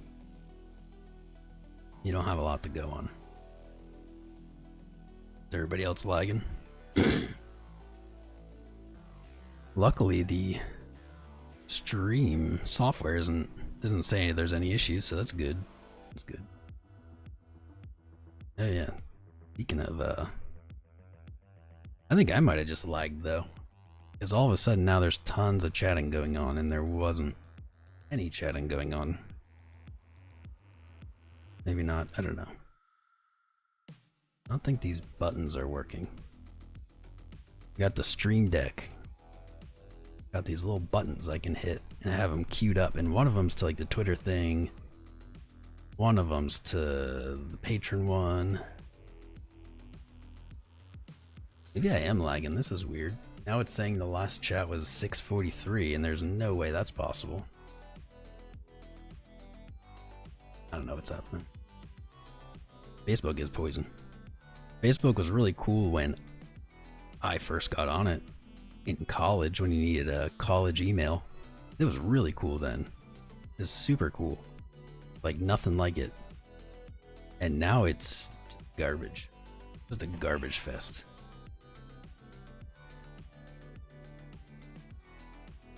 These chats are all frozen. Totally frozen chats. Bum, bum, bum, bum. Dude, we're doing awesome in the search results, boys. I'm so proud of y'all. Came together, worked as a team. And you didn't let your dreams remain dreams. We made it happen. Dig it. We're actually, don't tell anyone. Don't tell anyone, guys, but we're actually #1 search result for Bitcoin Live right now. Don't tell anybody. That's awesome. Somehow beating out streams with many more viewers currently. That's because we got the quality. It's quality over quantity here. I don't know what's going on with my chat though. I'm not getting any of the messages. I know there's messages. Crap, what do I even do about this?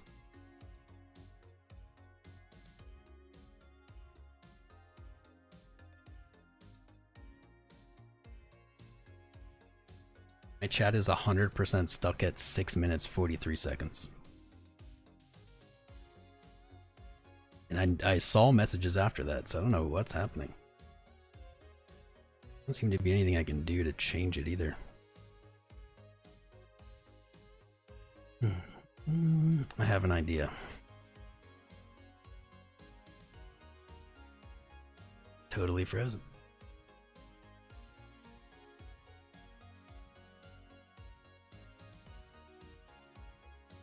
What is he?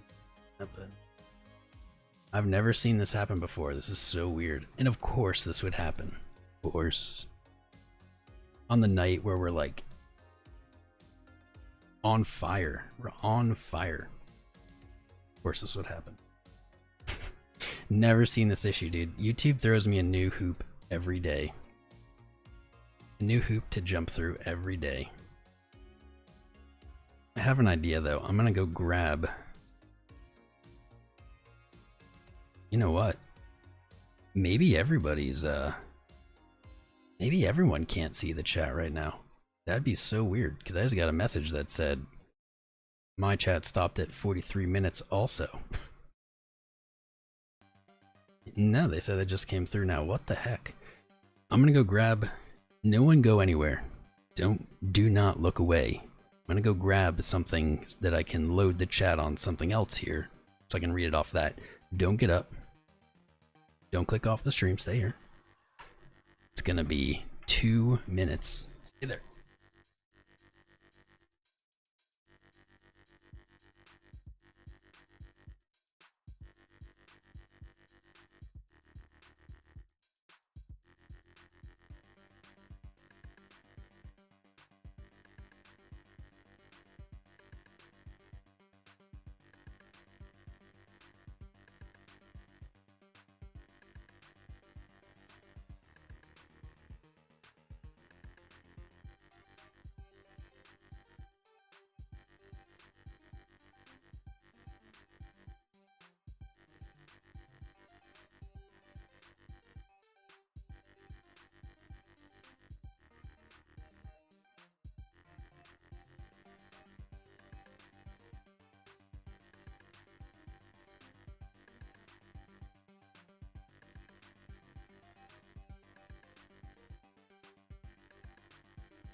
Nope.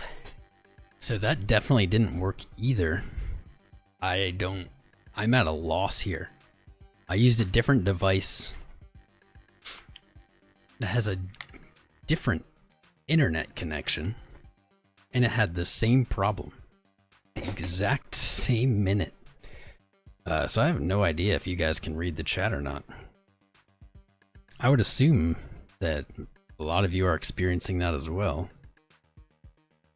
But we're not seeing too many people leave, which is great. Alright, I guess I'm just going to talk to myself or something.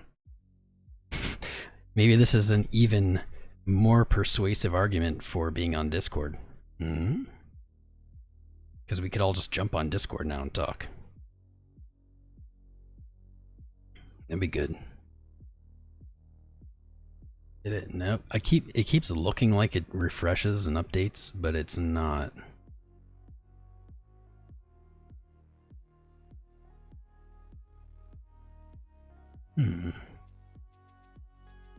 Alright, well, where were we? An hour and 10 minutes till close. No, an hour. My clock is off. There's just something weird with the chat right now. I wonder if it has to do with last night they streamed the debates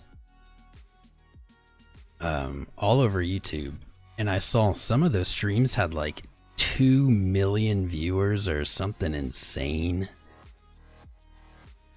Would not put it past YouTube servers to kind of bite it when that happened. Crap, I left my water.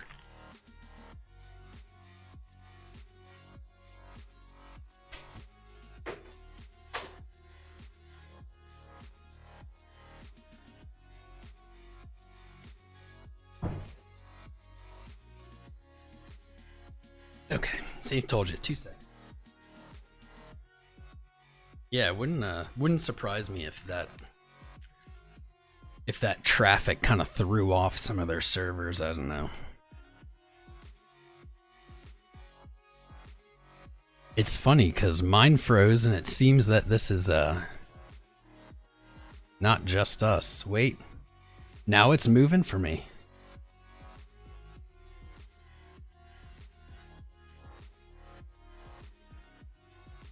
Now it's moving. Is everyone else's moving now? That was weird. We just saw like a fluke. Crazy fluke. Never seen that happen before. I was gonna say figures. Figures on the night. We're finally back. Got the audience. That would be the time. Cool. I still think mine's frozen. It loaded a bunch and then stopped again, so I don't know. Maybe just spam. Type in the chat a lot. Everybody type a bunch of messages. Type a bunch of messages. See if that helps. If it's not gonna help, then at least it's gonna be funnier.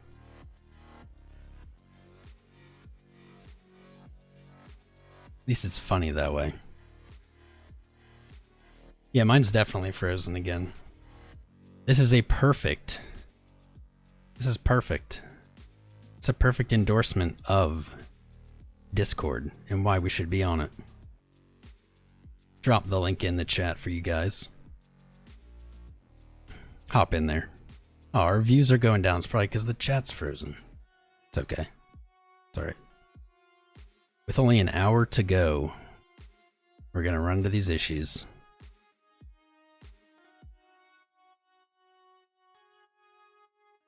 Oh well. Ooh, we're now ranked number 2 in search for the word Bitcoin. Oh, this is like my dream come true. You know what my next dream come true is gonna be?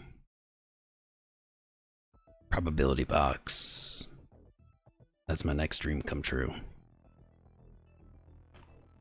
And I feel it, it's coming. It's coming. It's just plain hard to get. That's okay. We're not afraid, Bitcoin. We got it.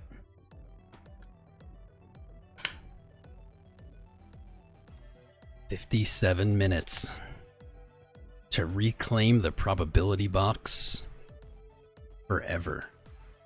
Cementing the probability box's fame and I don't know. YouTube King, fame. first of his name, Famous, Big Daddy maybe. Crown, OMG, Something. OMG, Dude, mine's OMG, definitely frozen. OMG, OMG, What is going OMG, on? OMG, OMG. This is never seen anything like this. 137 loves the bottom, Oh well. bottom. Oh well, man. I'm a Bitcoiner. I've been through worse. All right. I watch Bitcoin all the time. You think a little chat gibberish is gonna scare me away? I don't think so. I've seen 3K twice and I've seen 3K year over year back to back. I can make it through a little chat freezing. Not a big deal. I don't know if it's frozen for you guys. It's frozen for me, so my apologies. My apologies if you're typing and I'm not reading it. Because I can't. So I guess I'm just gonna narrate on my own. But if everyone gets in Discord, if we somehow can organize 170 people into Discord to chat, that would be maybe even a greater feat than the probability box coming true. That would be a ridiculous accomplishment. I don't know, do you guys have it in you?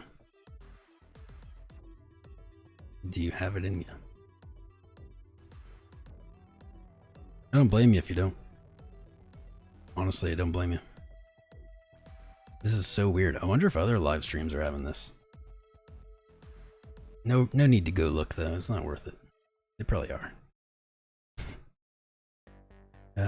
Yeah, and then okay, so the heck. So clearly we've gotten like 10 subscribers during this show. Have you guys seen the little subscriber alert go off? Because I didn't catch it.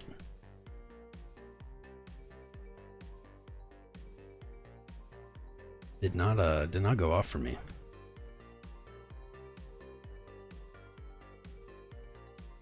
I'm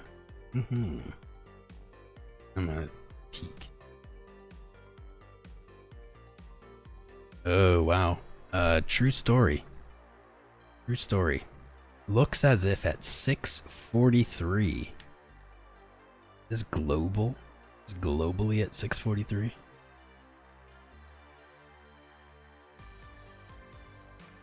No, not completely global. But it looks as if at 6:43, almost every chat, every live chat on YouTube froze. Ah, man. Thanks, YouTube. Losing 20 viewers to this into what's probably going to be the most exciting moment of this entire month. And it's just gonna crap on us like that. It's all good. Yeah, if you're listening and typing, something's messed up with YouTube chat. It seems to be globally on YouTube. So great reasoning to be in the Discord. I linked it, but I don't know how you're gonna see it. So yeah, you know what? I guess I could do. I could throw it into the video description, but I'm gonna be smart about that. Because if I just put it in there, then a ton of bots are going to join. Happens every time.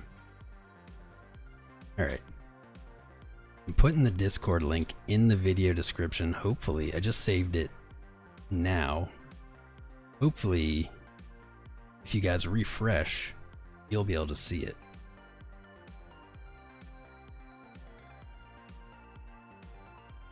So go ahead, as long as the YouTube chat's broken, might as well. Perfect excuse to hop into the Discord. It's a good time anyway. Good peeps. Good fams.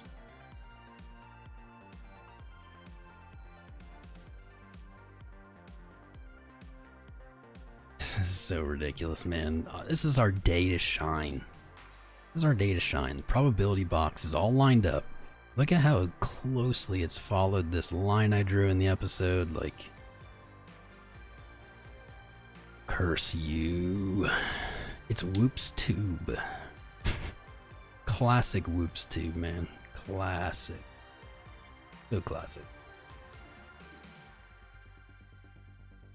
52 minutes.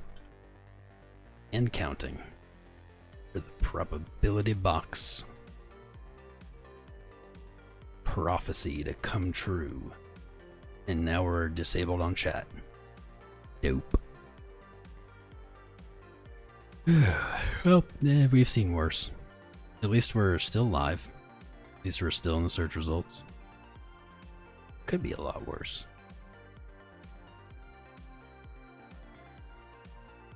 At least Monero still looking good. At least BNB still looking good.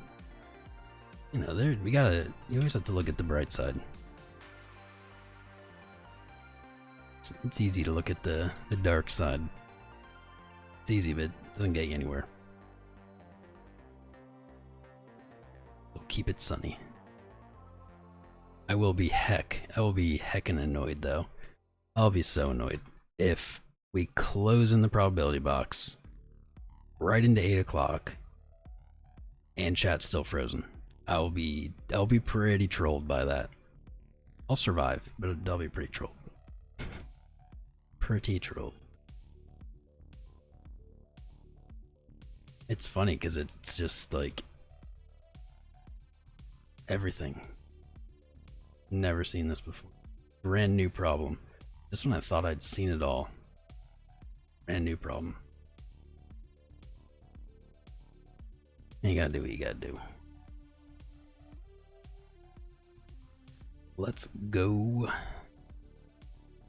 Let's go Bitcoin. What else can we look at? I guess I'm gonna pull up the Discord chat, because this is not gonna work. Discord link in the description. And don't think just because the chat's not working doesn't mean that likes don't matter and subscribes don't matter anymore. Still very important. So still give the old stream a like, even though you can't chat in it. Give it a like so we can stay in search results into this close, because that is the plan at this point. We're way too close to the target to stop now. Way too close. Probably a good time because no one can say anything too. Good time to shill. Good time to shill quick. Quick shill. Let's see. Twitter shill.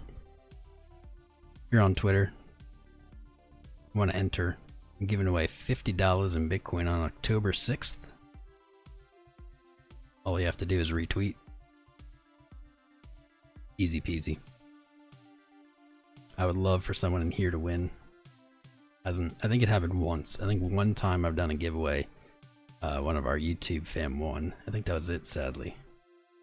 It's because a lot more random Twitter people end up doing it. But I would love for you guys to win.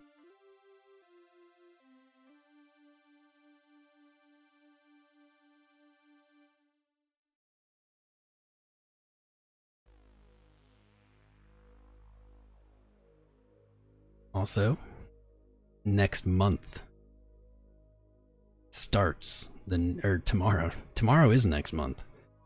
Starts the new month. Best time to sign up for Patreon.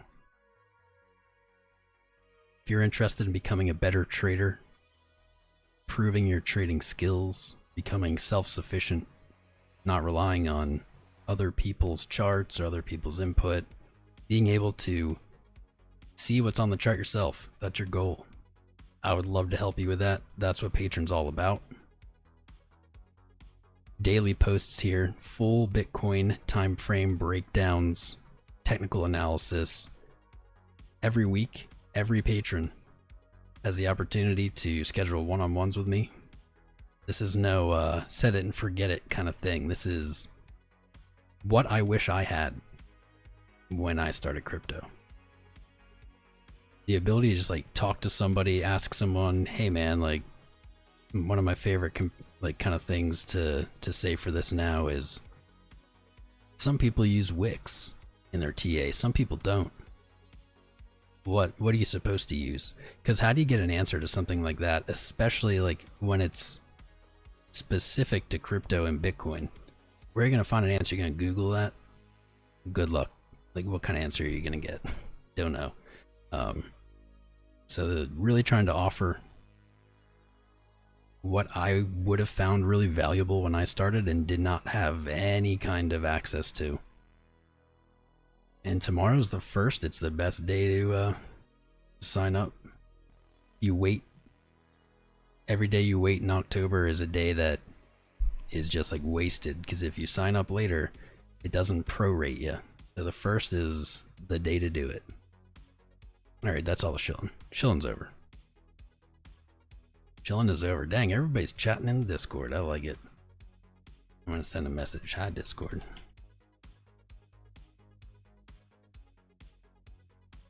Nice. Oh, sorry guys. This is like the best we can do today. I don't think the chat is fixed. Doesn't really seem fit. And I don't think there's anything I can actually do about it.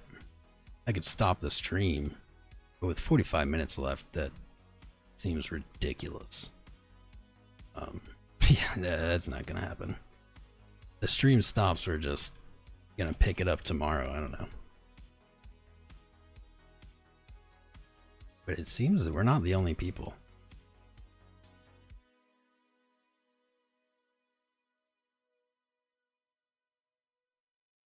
We're not the only stream, so it's not us, we're not targeted. Just like general tomfoolery, perhaps. What a ridiculous thing to happen. What a ridiculous thing. You know what though, in my experience, I will say, the most ridiculous things that I've ever seen happen on YouTube in relation to this channel and stream is right before something big happens. I'm not even making that up. I'm not just making conversation there.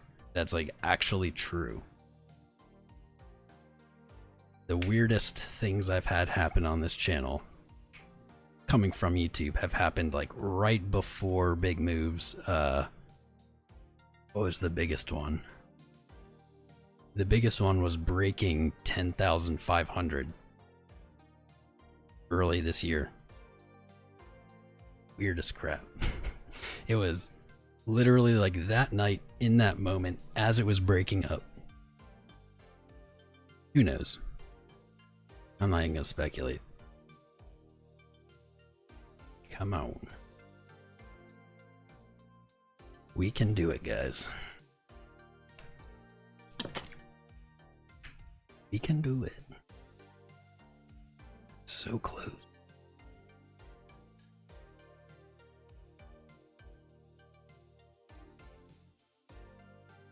Take a look just at the RSI here. You guys can see, like, here, this is the 15 minute, and I'm just gonna go from 15 to 30 to an hour to 2 hour. I'm just gonna like zoom out, and you can literally see, I don't know how to do this. You can literally see the RSI just coming in as the time frames get longer and coiling up at the 50. So this is the 15 minute. The 30, see it? Tops came down, bottoms came up. 60, same thing. This is just echoing out in every time frame. It is ridiculous. We're on the 2 hour now. To the 3, even tighter. To the 4, even tighter. To the 5, even. This is crazy. I don't know if I've ever seen this before. This is like genuinely weird.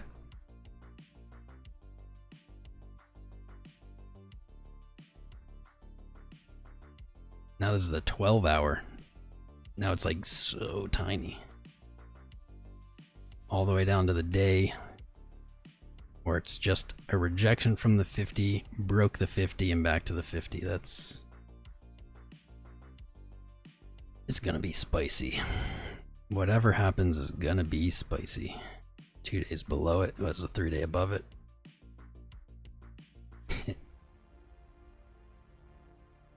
I'm thoroughly entertained by this. I will say it's kind of a bullish thing in my mind. I see this as bullish that as we zoom out more, we do see some time frames that are below 50, but the more we're zooming out, the more common it is to be above 50. And I see that as bullish.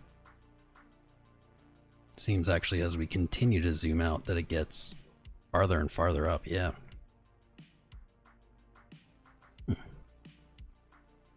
I don't know what to really even speculate about that, but that's pretty cool.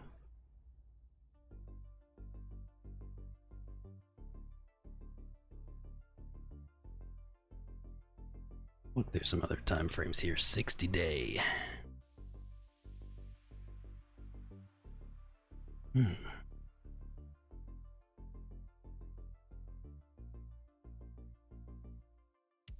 60 day resistance is up at 12. That's kind of cool. A 62 day. Not much to TA there. That's a dope candle though on the 62 day. It's like a blood sword. I don't even know. Don't even know. And we got that yearly resistance up here. Whoa, now my chat's moving again, but I don't think I'm gonna fall for that.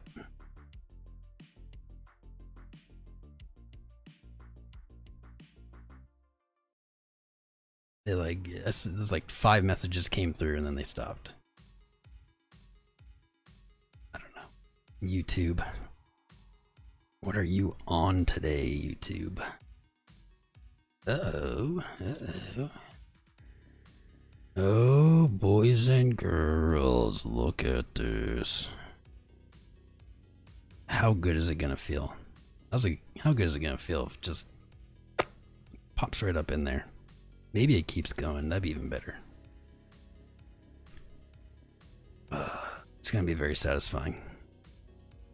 I can tell you that. It's gonna be real satisfying. Just touched into the box again.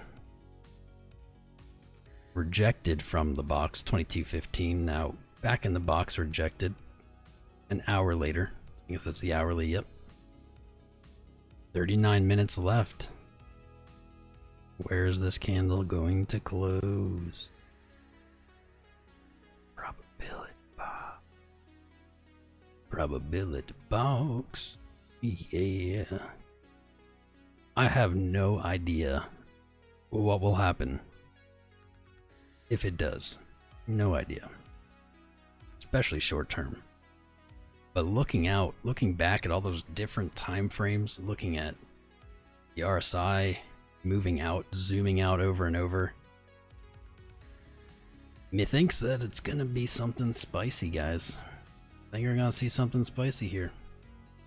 I doubt we close this quarter in the probability box and then see like another month of sideways. I doubt it. Highly doubt it. Into the box. 39 minutes left. Digging in. How creepily accurate was this line I drew? Seriously.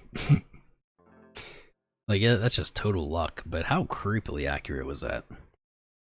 It's almost like the exact 5-minute candle, too. Like, okay, I was 5 minutes off. 1 candle off on breaking in there. Give it to us. Just make it rain, Bitcoin. Make it rain. Give us that close. Give us this fresh probability box close. Oh, and the cream is rising to the top, Dallin. Do you see it? Do you see the cream? Cream rises to the top. I can't do Macho Man Randy Savage. That was rude of me to even try. It's out of my range. Out of my range. There it is. No other way and nothing else about it.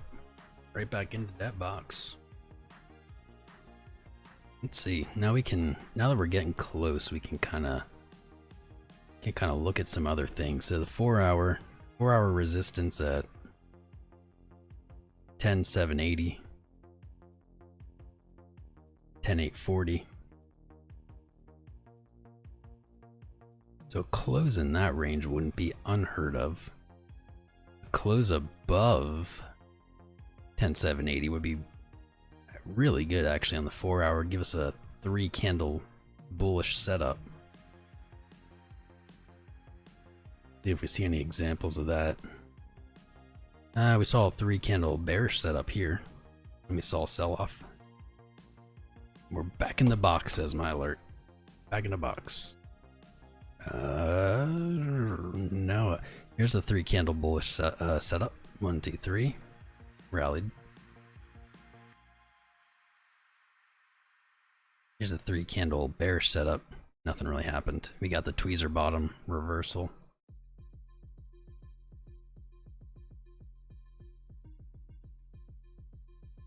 Not many great examples. But that would be a good close. Good close right above. Not out of the question. That probability box. He's going to be famous. He's going to start his own YouTube channel without me. The probability box. It's even a better name for a crypto channel. Probability box. Better name.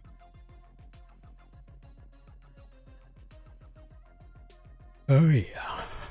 Oh yes. That magnet. Who remembers the days of magnets? The magnet days in here. Where I used to just spin the different trading view icons, and I think people are entertained by it, to be honest. It entertained me, and if I'm entertained, then that's halfway there, right? I'm just playing. Dang, it's hard to believe we still haven't 35 minutes.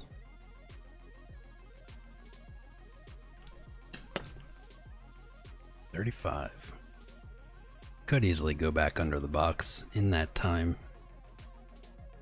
All that matters, none of this matters. None of this entire day is important. All that matters is the last candle, the last close at 8 p.m. East. It's the only thing that matters. That can bounce around, could drop down $1,000, could go up $1,000, come right back, and then close. Wouldn't make any difference.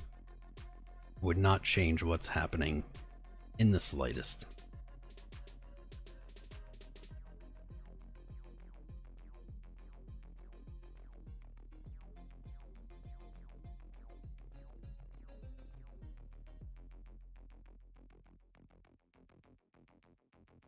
And a little 5-minute bullish div.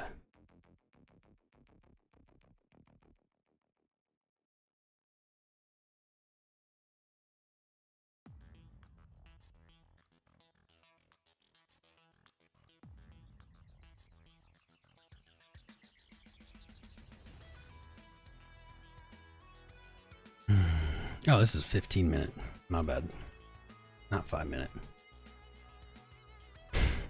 Looks like my squiggly line acted as resistance here. Maybe the whales are watching. They're like, you know what, Tom? You've had a hard year, bud. Had a hard year, so we're gonna reward you by making that squiggly line reality. Anybody joining us, no idea what's going on with YouTube chat. Seems to be pretty YouTube global issue going on right now. And so the chat has moved to the Discord. I did put a Discord link in the video description below because I can't send it to you in the chat. Yeah, it is. It's like all of the live chats. I did see one or two maybe that looked like they weren't frozen, but I don't know. It's everybody. But jump in the Discord. People are chatting away in there. That's what we're kind of forced to do here. Don't really have any other option.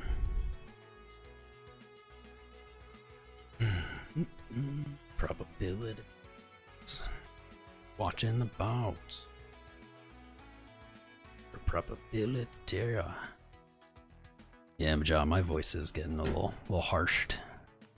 Coming up on 3 hours here. But the show must go on. That it must. It must go on.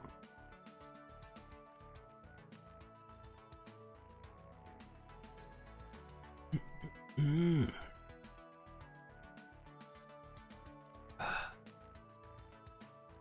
160 watching. Amazing. Wonderful to share this monumental night with all of you wonderful people.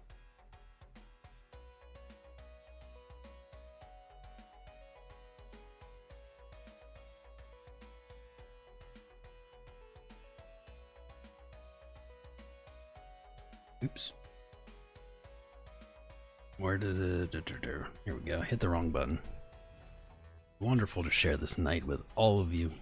Every single one.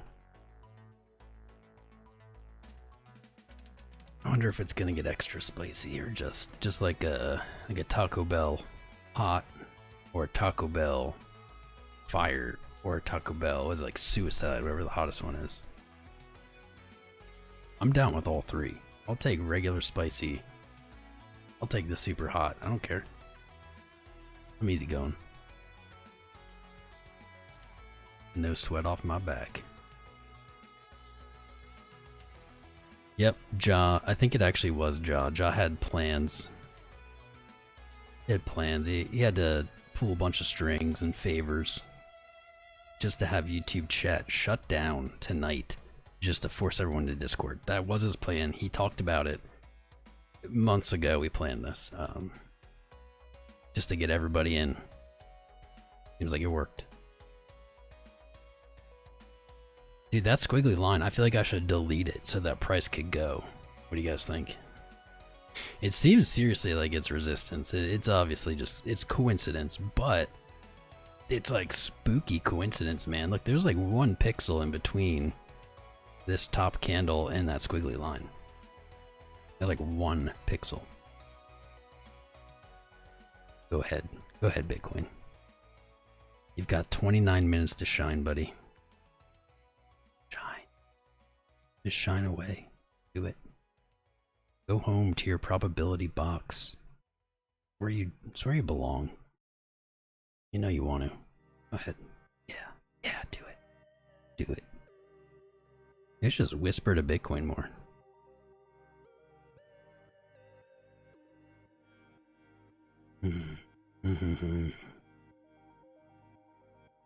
Get in there. Get deep in there. You know, you got a big old box here, dude. You're only taking a little piece of it. You go all the way up here. That's fine. You know, like no one's gonna object. You can go up here to 920. That's fine. Still the box. Yeah, you don't have to go above the box. That might be asking too much. Just get in there.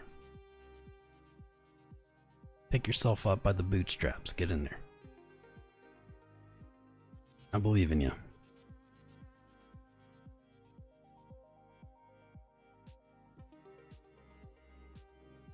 I wonder how often I should point out to anyone joining that the YouTube chat is broken.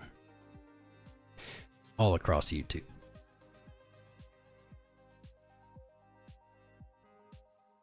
All across the tubes. Not much to look at. But yes, we can have the bigger box up. The chat's broken, so the chat has moved to Discord. I would love to send you the link, but the chat's broken. Which I stupidly was like, oh, I'll send the Discord link in the chat. That was my first solution. But I've added it to the video description specifically only for this lesson, or only for this episode.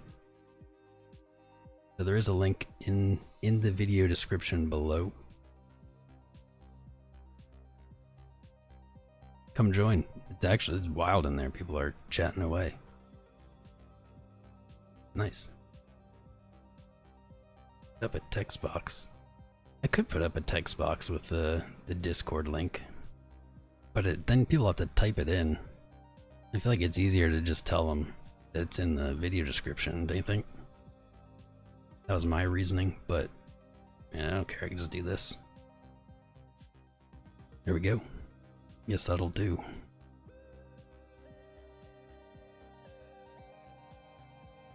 Alright, the Discord link is written here on the screen. I guess you only have to type in the DXHYNB. That's not that bad. Not that bad.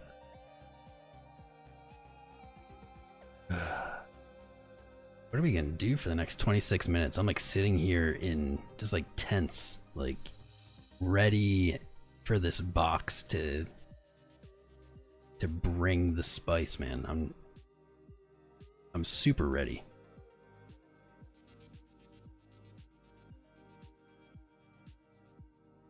And you know, it's Bitcoin. It's not gonna be that satisfying. It's gonna just sit here. Maybe like in the next candle, it goes back under the box and then up and then down and then it's under it and we're less than 5 minutes till close and then it goes into the box and closes. Like I could totally see that. That would be, I would actually think that is more likely than anything else. It seems almost unlikely that it will just stay in the box. But there is less than a 30-minute candle left, so at this point, I guess it could stay here. There's really not a lot of time.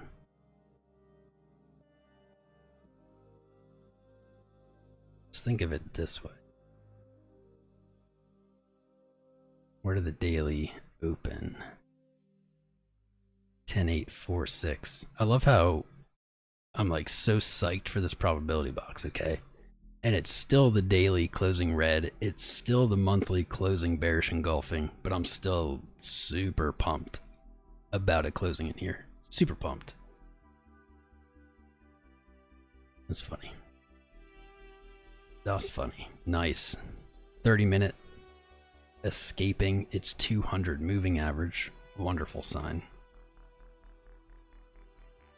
Hourly, obviously the 100, 2 hour, obviously the 50.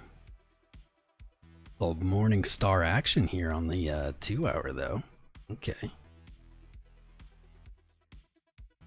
Little morning star.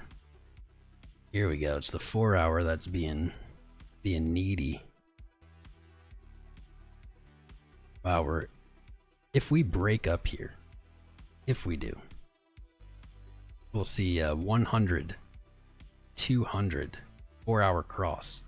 And what's really weird about it is that the 100 and 200 are gonna cross before the 50 and the 200. That is very unusual. That's extremely unusual. That's wild. I don't even know how else to put it. That's wild. It does happen. It's not like it's never happened before or something. But that is unusual. 4 hour just waiting to take that 20 moving average, the middle Bollinger. The middle band.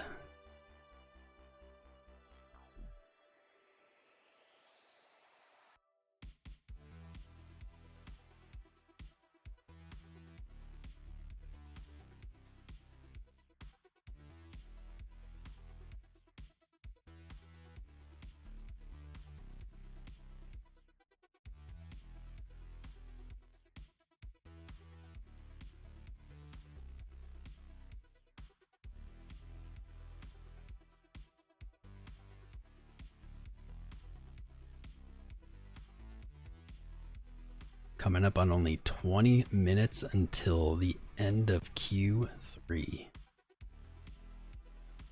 This is about as exciting as it gets when it comes to the corns.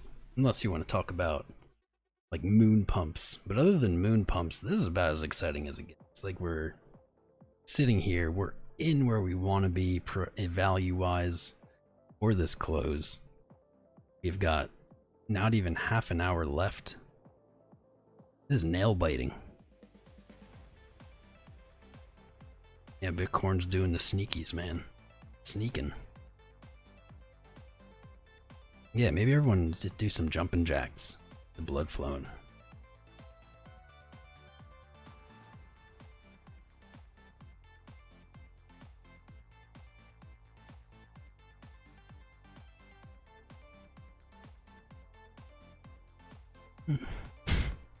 Interesting Discord chat. One cool thing about Discord chat is not nearly as many rules as a YouTube chat. So maybe worth getting in. Maybe. Oh, now the YouTube chat's working again until it doesn't. I'm not even going to look at it. I think I'm going to look at the YouTube chat. I think think there's only 20 minutes left. I think Discord is where I'm gonna keep the attention, because I got a few messages and it's just gonna freeze again.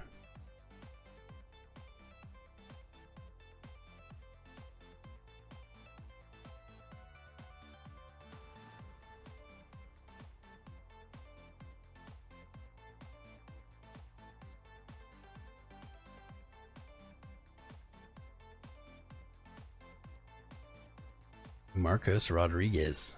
I don't know if you're still here, man. YouTube chat's been frozen. But yeah, this is TradingView. This is TradingView. My link to TradingView is in the Discord. If you want to use it.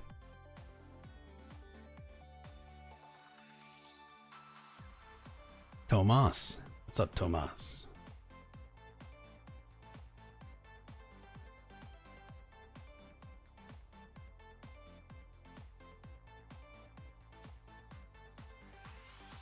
Yeah, you said full moon.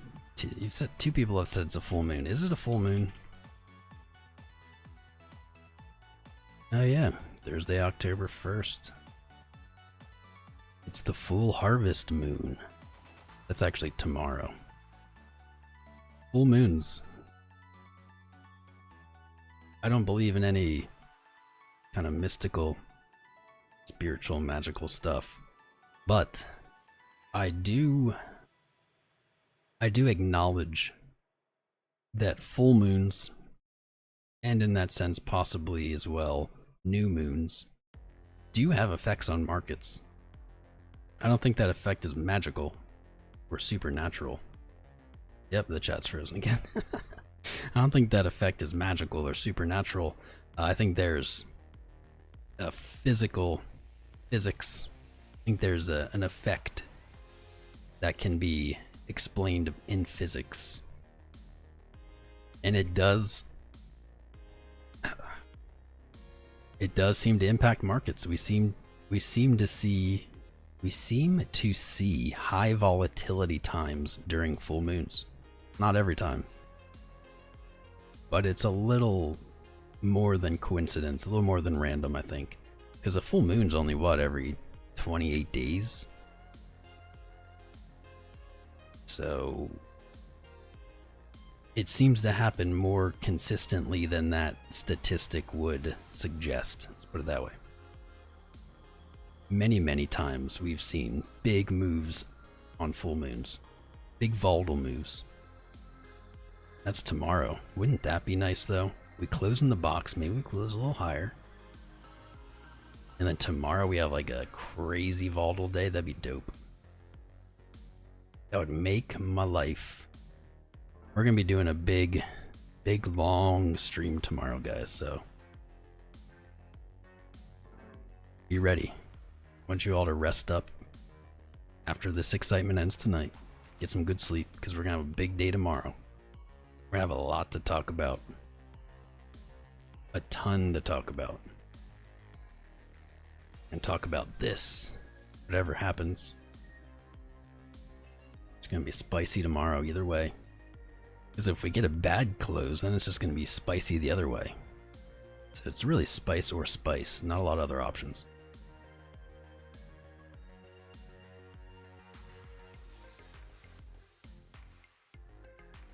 But I like those two options, spice or spice. Oh, cool, our views are coming back up, some people are joining. Sorry everybody who's joining us. YouTube chat is broken, seems everywhere. Discord link is on the screen right here. And I did put a link in the video description, so if you want to chat, if it's not working for you, you can hop in the Discord, people are chatting over there.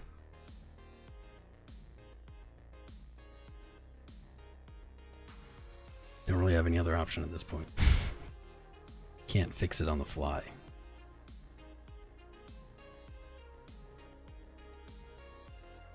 September 2nd is the corn moon.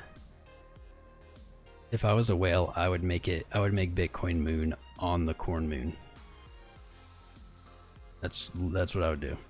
Just random statement. That's what I would do. And also, guys, just because the chat isn't working in YouTube doesn't mean we don't still need those sweet likes. So if you haven't liked the stream yet, please give us a like. Helps us stay in search results. We've been having lots of issues with that, so it'd be appreciated, but no pressure. You don't have to do it if you don't want. Man, YouTube itself is just having some issues. I can't load some pages.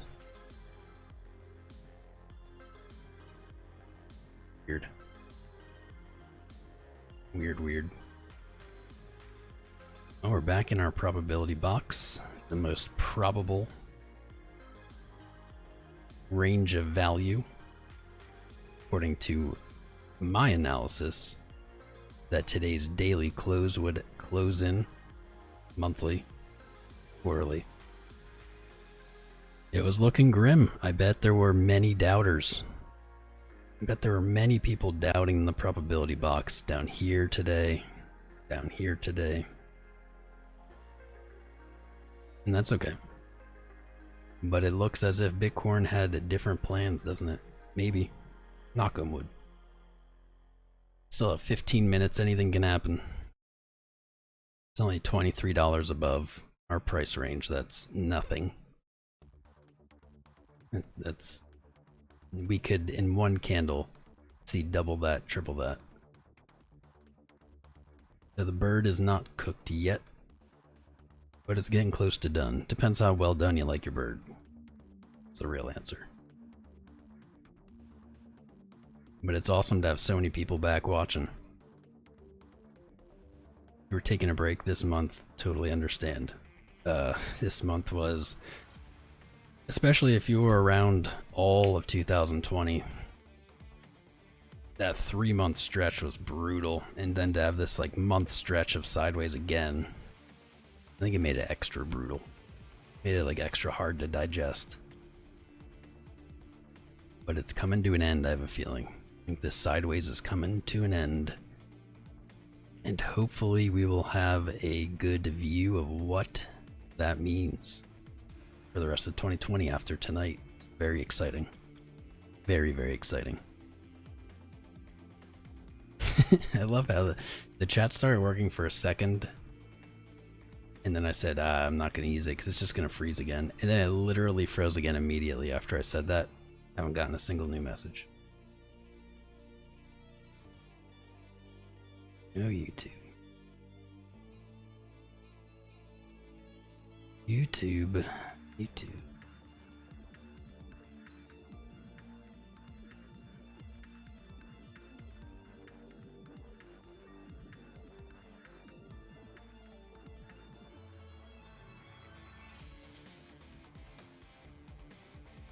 What are we gonna do with YouTube?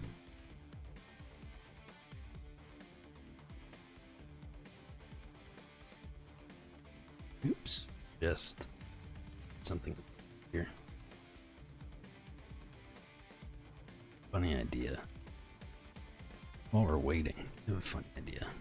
Wonder what this is gonna look like.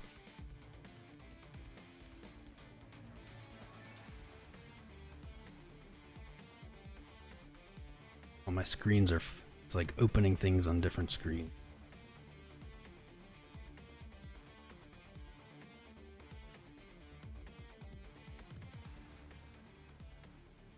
Aha. This is ridiculous. Nah, it doesn't look nearly as good as I thought. Oh well. Yeah. It's like now if I ever have to go to the bathroom, I can just like, boop. Oh, no, wait, the other way. Like, yeah, I'm still here. Still here, guys, definitely. You can tell by this non-moving picture of me, but it is me. I think that's pretty clever, actually. It's probably enough not to have that response of every time I go off camera, viewership drops. I wonder if it is. Is it enough? Check the analytics.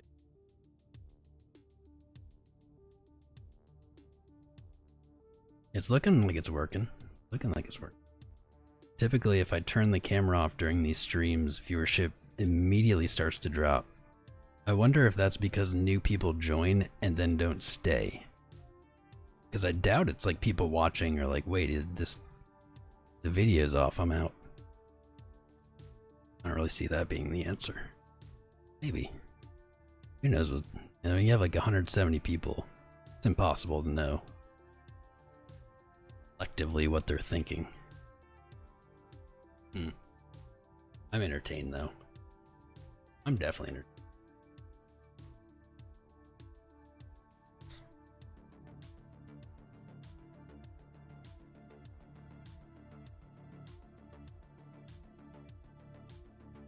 Oh yeah. What I need to do is take I need to take that same image, but have a transparent background. I think that'd be more convincing. Name this image me. Alright. Okay, rounding it up. Less than 10 minutes. Go 9 minutes and 30 seconds. What is the future of the probability box? Will it go down as famous? Or will it go down as the biggest disappointment to boxes drawn on charts ever seen? Don't know. Looking pretty good. I mean, it was looking sketch there. It was looking sketch there for most of the day. Now it's not looking so sketch. I wonder if people can see messages when I send them. Because I can see my own messages, there's just no one else's messages come through. So I have no idea how this works. Maybe. 10775. What do we want on the 4 hour? Ooh, I just typed in for 240 in the chat. Okay. 4 hour close above. It was 10780 would be amazing. But at this point, you know, like the daily, actually that's not a bad daily even. Not even a terrible daily. Huge bottom wick. Not a lot of top wick, not a lot of selling, lots of buying. Not a terrible daily. See where the weekly's at now. Ooh, pretty weekly. Pretty weekly. Very close to flipping green at that. Wow, okay. So the 4 hour, if we close today at 10780, or above 10780, the 4 hour closes in a 3 candle bullish setup. It's a bullish signal to go long on the setup defined by the 3 candle setup. It's not quite as simple as just go long, so don't. It's not financial advice. Look up how that works.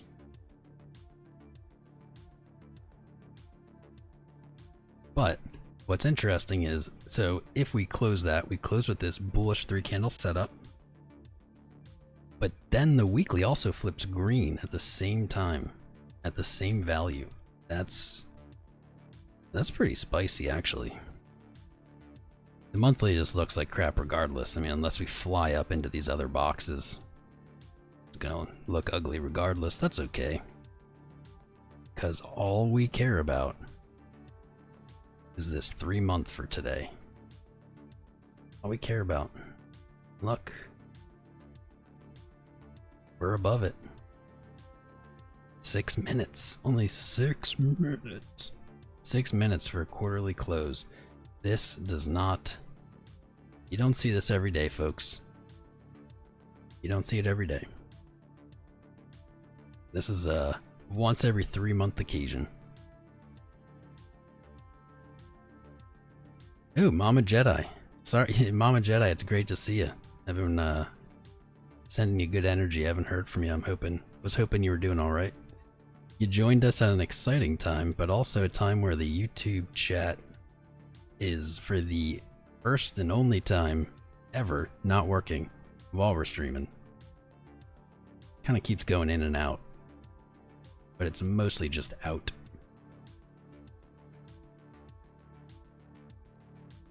Chat's back. Chat's been back like 4 times already. It's like comes back and then stops. I'm kind of good on it. Especially we only have 5 minutes left. 5 minutes 23 seconds. Does this? Let's see. Let's connect these. Oh, I knew it. Oh, I knew it. Dirty, dirty little market makers, man. Look at this. Look at these last 2 wick lows on the 5 minute. This is on the 5 minute. Perfect. Perfect intersection. At this point, I'm just trying to figure out stuff to talk about in the last 5 minutes. That's wild, though. If you place these 5 minute candle wicks perfectly, it perfectly intersects. You can see it between the daily close, the probability box, and the danger box. That's pretty freaking cool, and I don't want to jinx it, but that might be enough for me to call it. Knocking on wood. Don't want to jinx it, but that could be enough to call it here. That could be a probability box win. That is insane how perfect that is.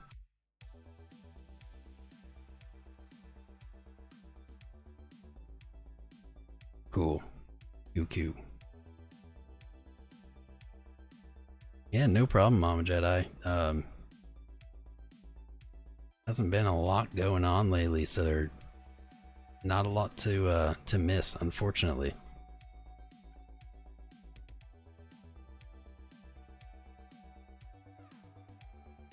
False flags, that's not very nice. I'm not a pony soldier at all. Oh, I don't know what that refers to.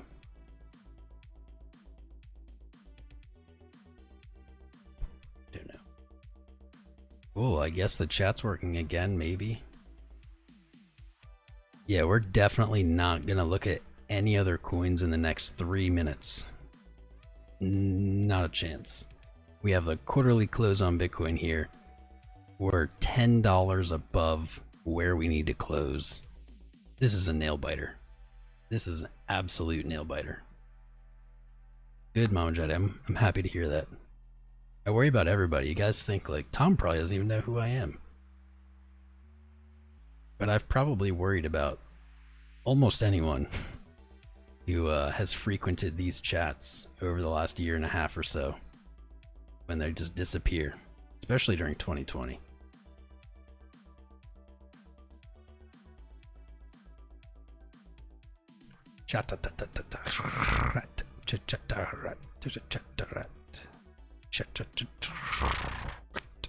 This 5 minute RSI is really nice. Series of higher highs, higher lows. Very nice. 2 minutes left. 2 minutes left until freedom. Redemption. Redemption of the quarter. Exciting. I certainly am still very excited. Just been talking for like 3 hours. So I've burned through some of that energies. But we are streaming tomorrow. First of the month.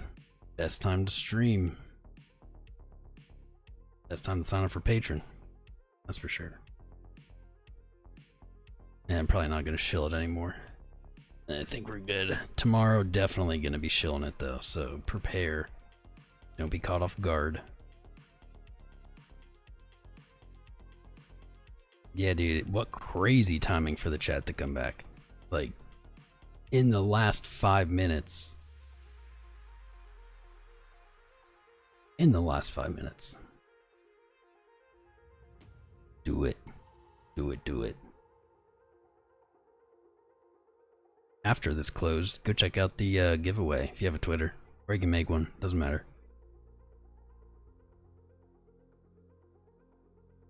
Bump it up. 52 seconds left. Anything could happen. Literally anything could happen. There's no limit on what could happen in these last 52 seconds. Nothing that has happened all day matters at all, except for the next 30 seconds. Nail-biting excitement here. Extreme. This is the longest, yeah, dude, this is the longest minute. I watch candles every day. This is the longest minute of my life. There's still 20 seconds left. Like, what is going on in reality? Oh, 10, 9, 8, 7, 6, 5, 4, 3, 2, 1. Probability box fucking rules. Probability box forever. Best box. Great close. Worth every minute spent watching it. Let's rock and roll. Let's rock and roll, dudes. This is... we did it. We did it. We're the best. All we did was watch, but we did it. We called the close. We did it. Just under, though. We didn't get that 4-hour engulf, sadly. Though technically, we should have or something. Like, this green candle is larger. Right? It should be larger. It's just offset on the bottom. It didn't engulf because of that offset. Oh well. Here's the good news. Now we're gonna work backwards. We closed our quarterly above target. Not by a lot. Not by a crazy amount, but we closed it above target. That's what we're looking for. We've been talking about it for weeks, and we finally got it. Here we are. Give yourself a pat on the back for being able to make it this far. Big deal. Bam. Nice encouraging candle. Oh yeah. Happy October, everybody. Happy Q4. We made it. Probability box called it. It said we're closing in this box, and we did. Now we're set up. We're set up for 2020. It's not the most bullish close possible. We talked about those in the beginning of the episodes. The different levels. There's 4 of them. You can go back to the beginning and watch it if you want to see those again. It's not the most bullish, but it was the minimum bullish close we wanted. And we got it. That's a big deal. It sounds silly, but it is a big deal. If we had closed even $15, $20 lower, we would have seen this quarterly resistance hold price back. It would have set up the rest of 2020 for potential sideways or downtrend. But this close is so significant. Closing above 10,761 is so significant. I can't even, I don't know, I can't even tell you. What this means is that we have a higher quarterly close in 2020 versus 2019. We have one more quarter left in the year. Who knows? We could be closing at 13.8. I don't know. But what this shows is that the quarterly, and I guess yearly, but quarterly, let's stick with that, is in an uptrend. We have a higher high. We have a higher high, and we have a lower low. Our low close was 3,689 to 6,420, and we had a 10,761 high, now closed at the high, whatever this is, 10,700. Where is this? 10,778. So we have 2 consecutive higher lows on the 3-month or quarterly candles. And we have 2 consecutive higher highs on those quarterly candles. And look at this. You know, who would have ever expected that maybe we get some buyers now? Because while we were looking at it, and maybe not everyone was, we weren't the only people looking at it. And we can see that right now. Pushing up right into the start of October. Looking fresh for the Tober. Next target likely 10,920, the top of the probability box. Looking solid. We did it, boys and girls. Alright, we are going to stream tomorrow, likely in the afternoon because these are going awesome. Is this another copy?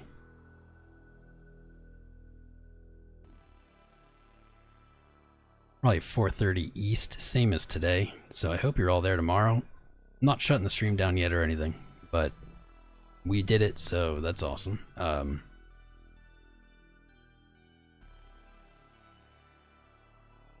Yeah, just letting you guys know we're here tomorrow. Join us tomorrow for sure. Because we're going to have a lot to talk about. I have this crazy feeling we're going to have a lot to talk about.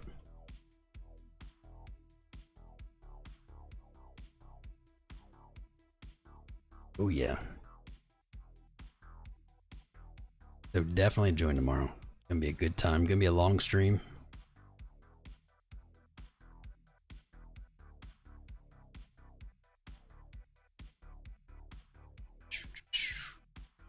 And you know what? It's you guys were stuck around for this whole episode. You are champs and I love you. But you would know that my best friend is moving today. And so, as awesome as this is, and I want to stay, because I'm thinking we're going to keep seeing some upside here. I have this feeling. I probably should go spend some time with him. I know, seems silly. So, I'm going to get ready. I'm going to leave the stream on. I turn the tunes up, but I love you guys. Don't forget to like and subscribe, and don't forget to come back tomorrow for the spice follow-up.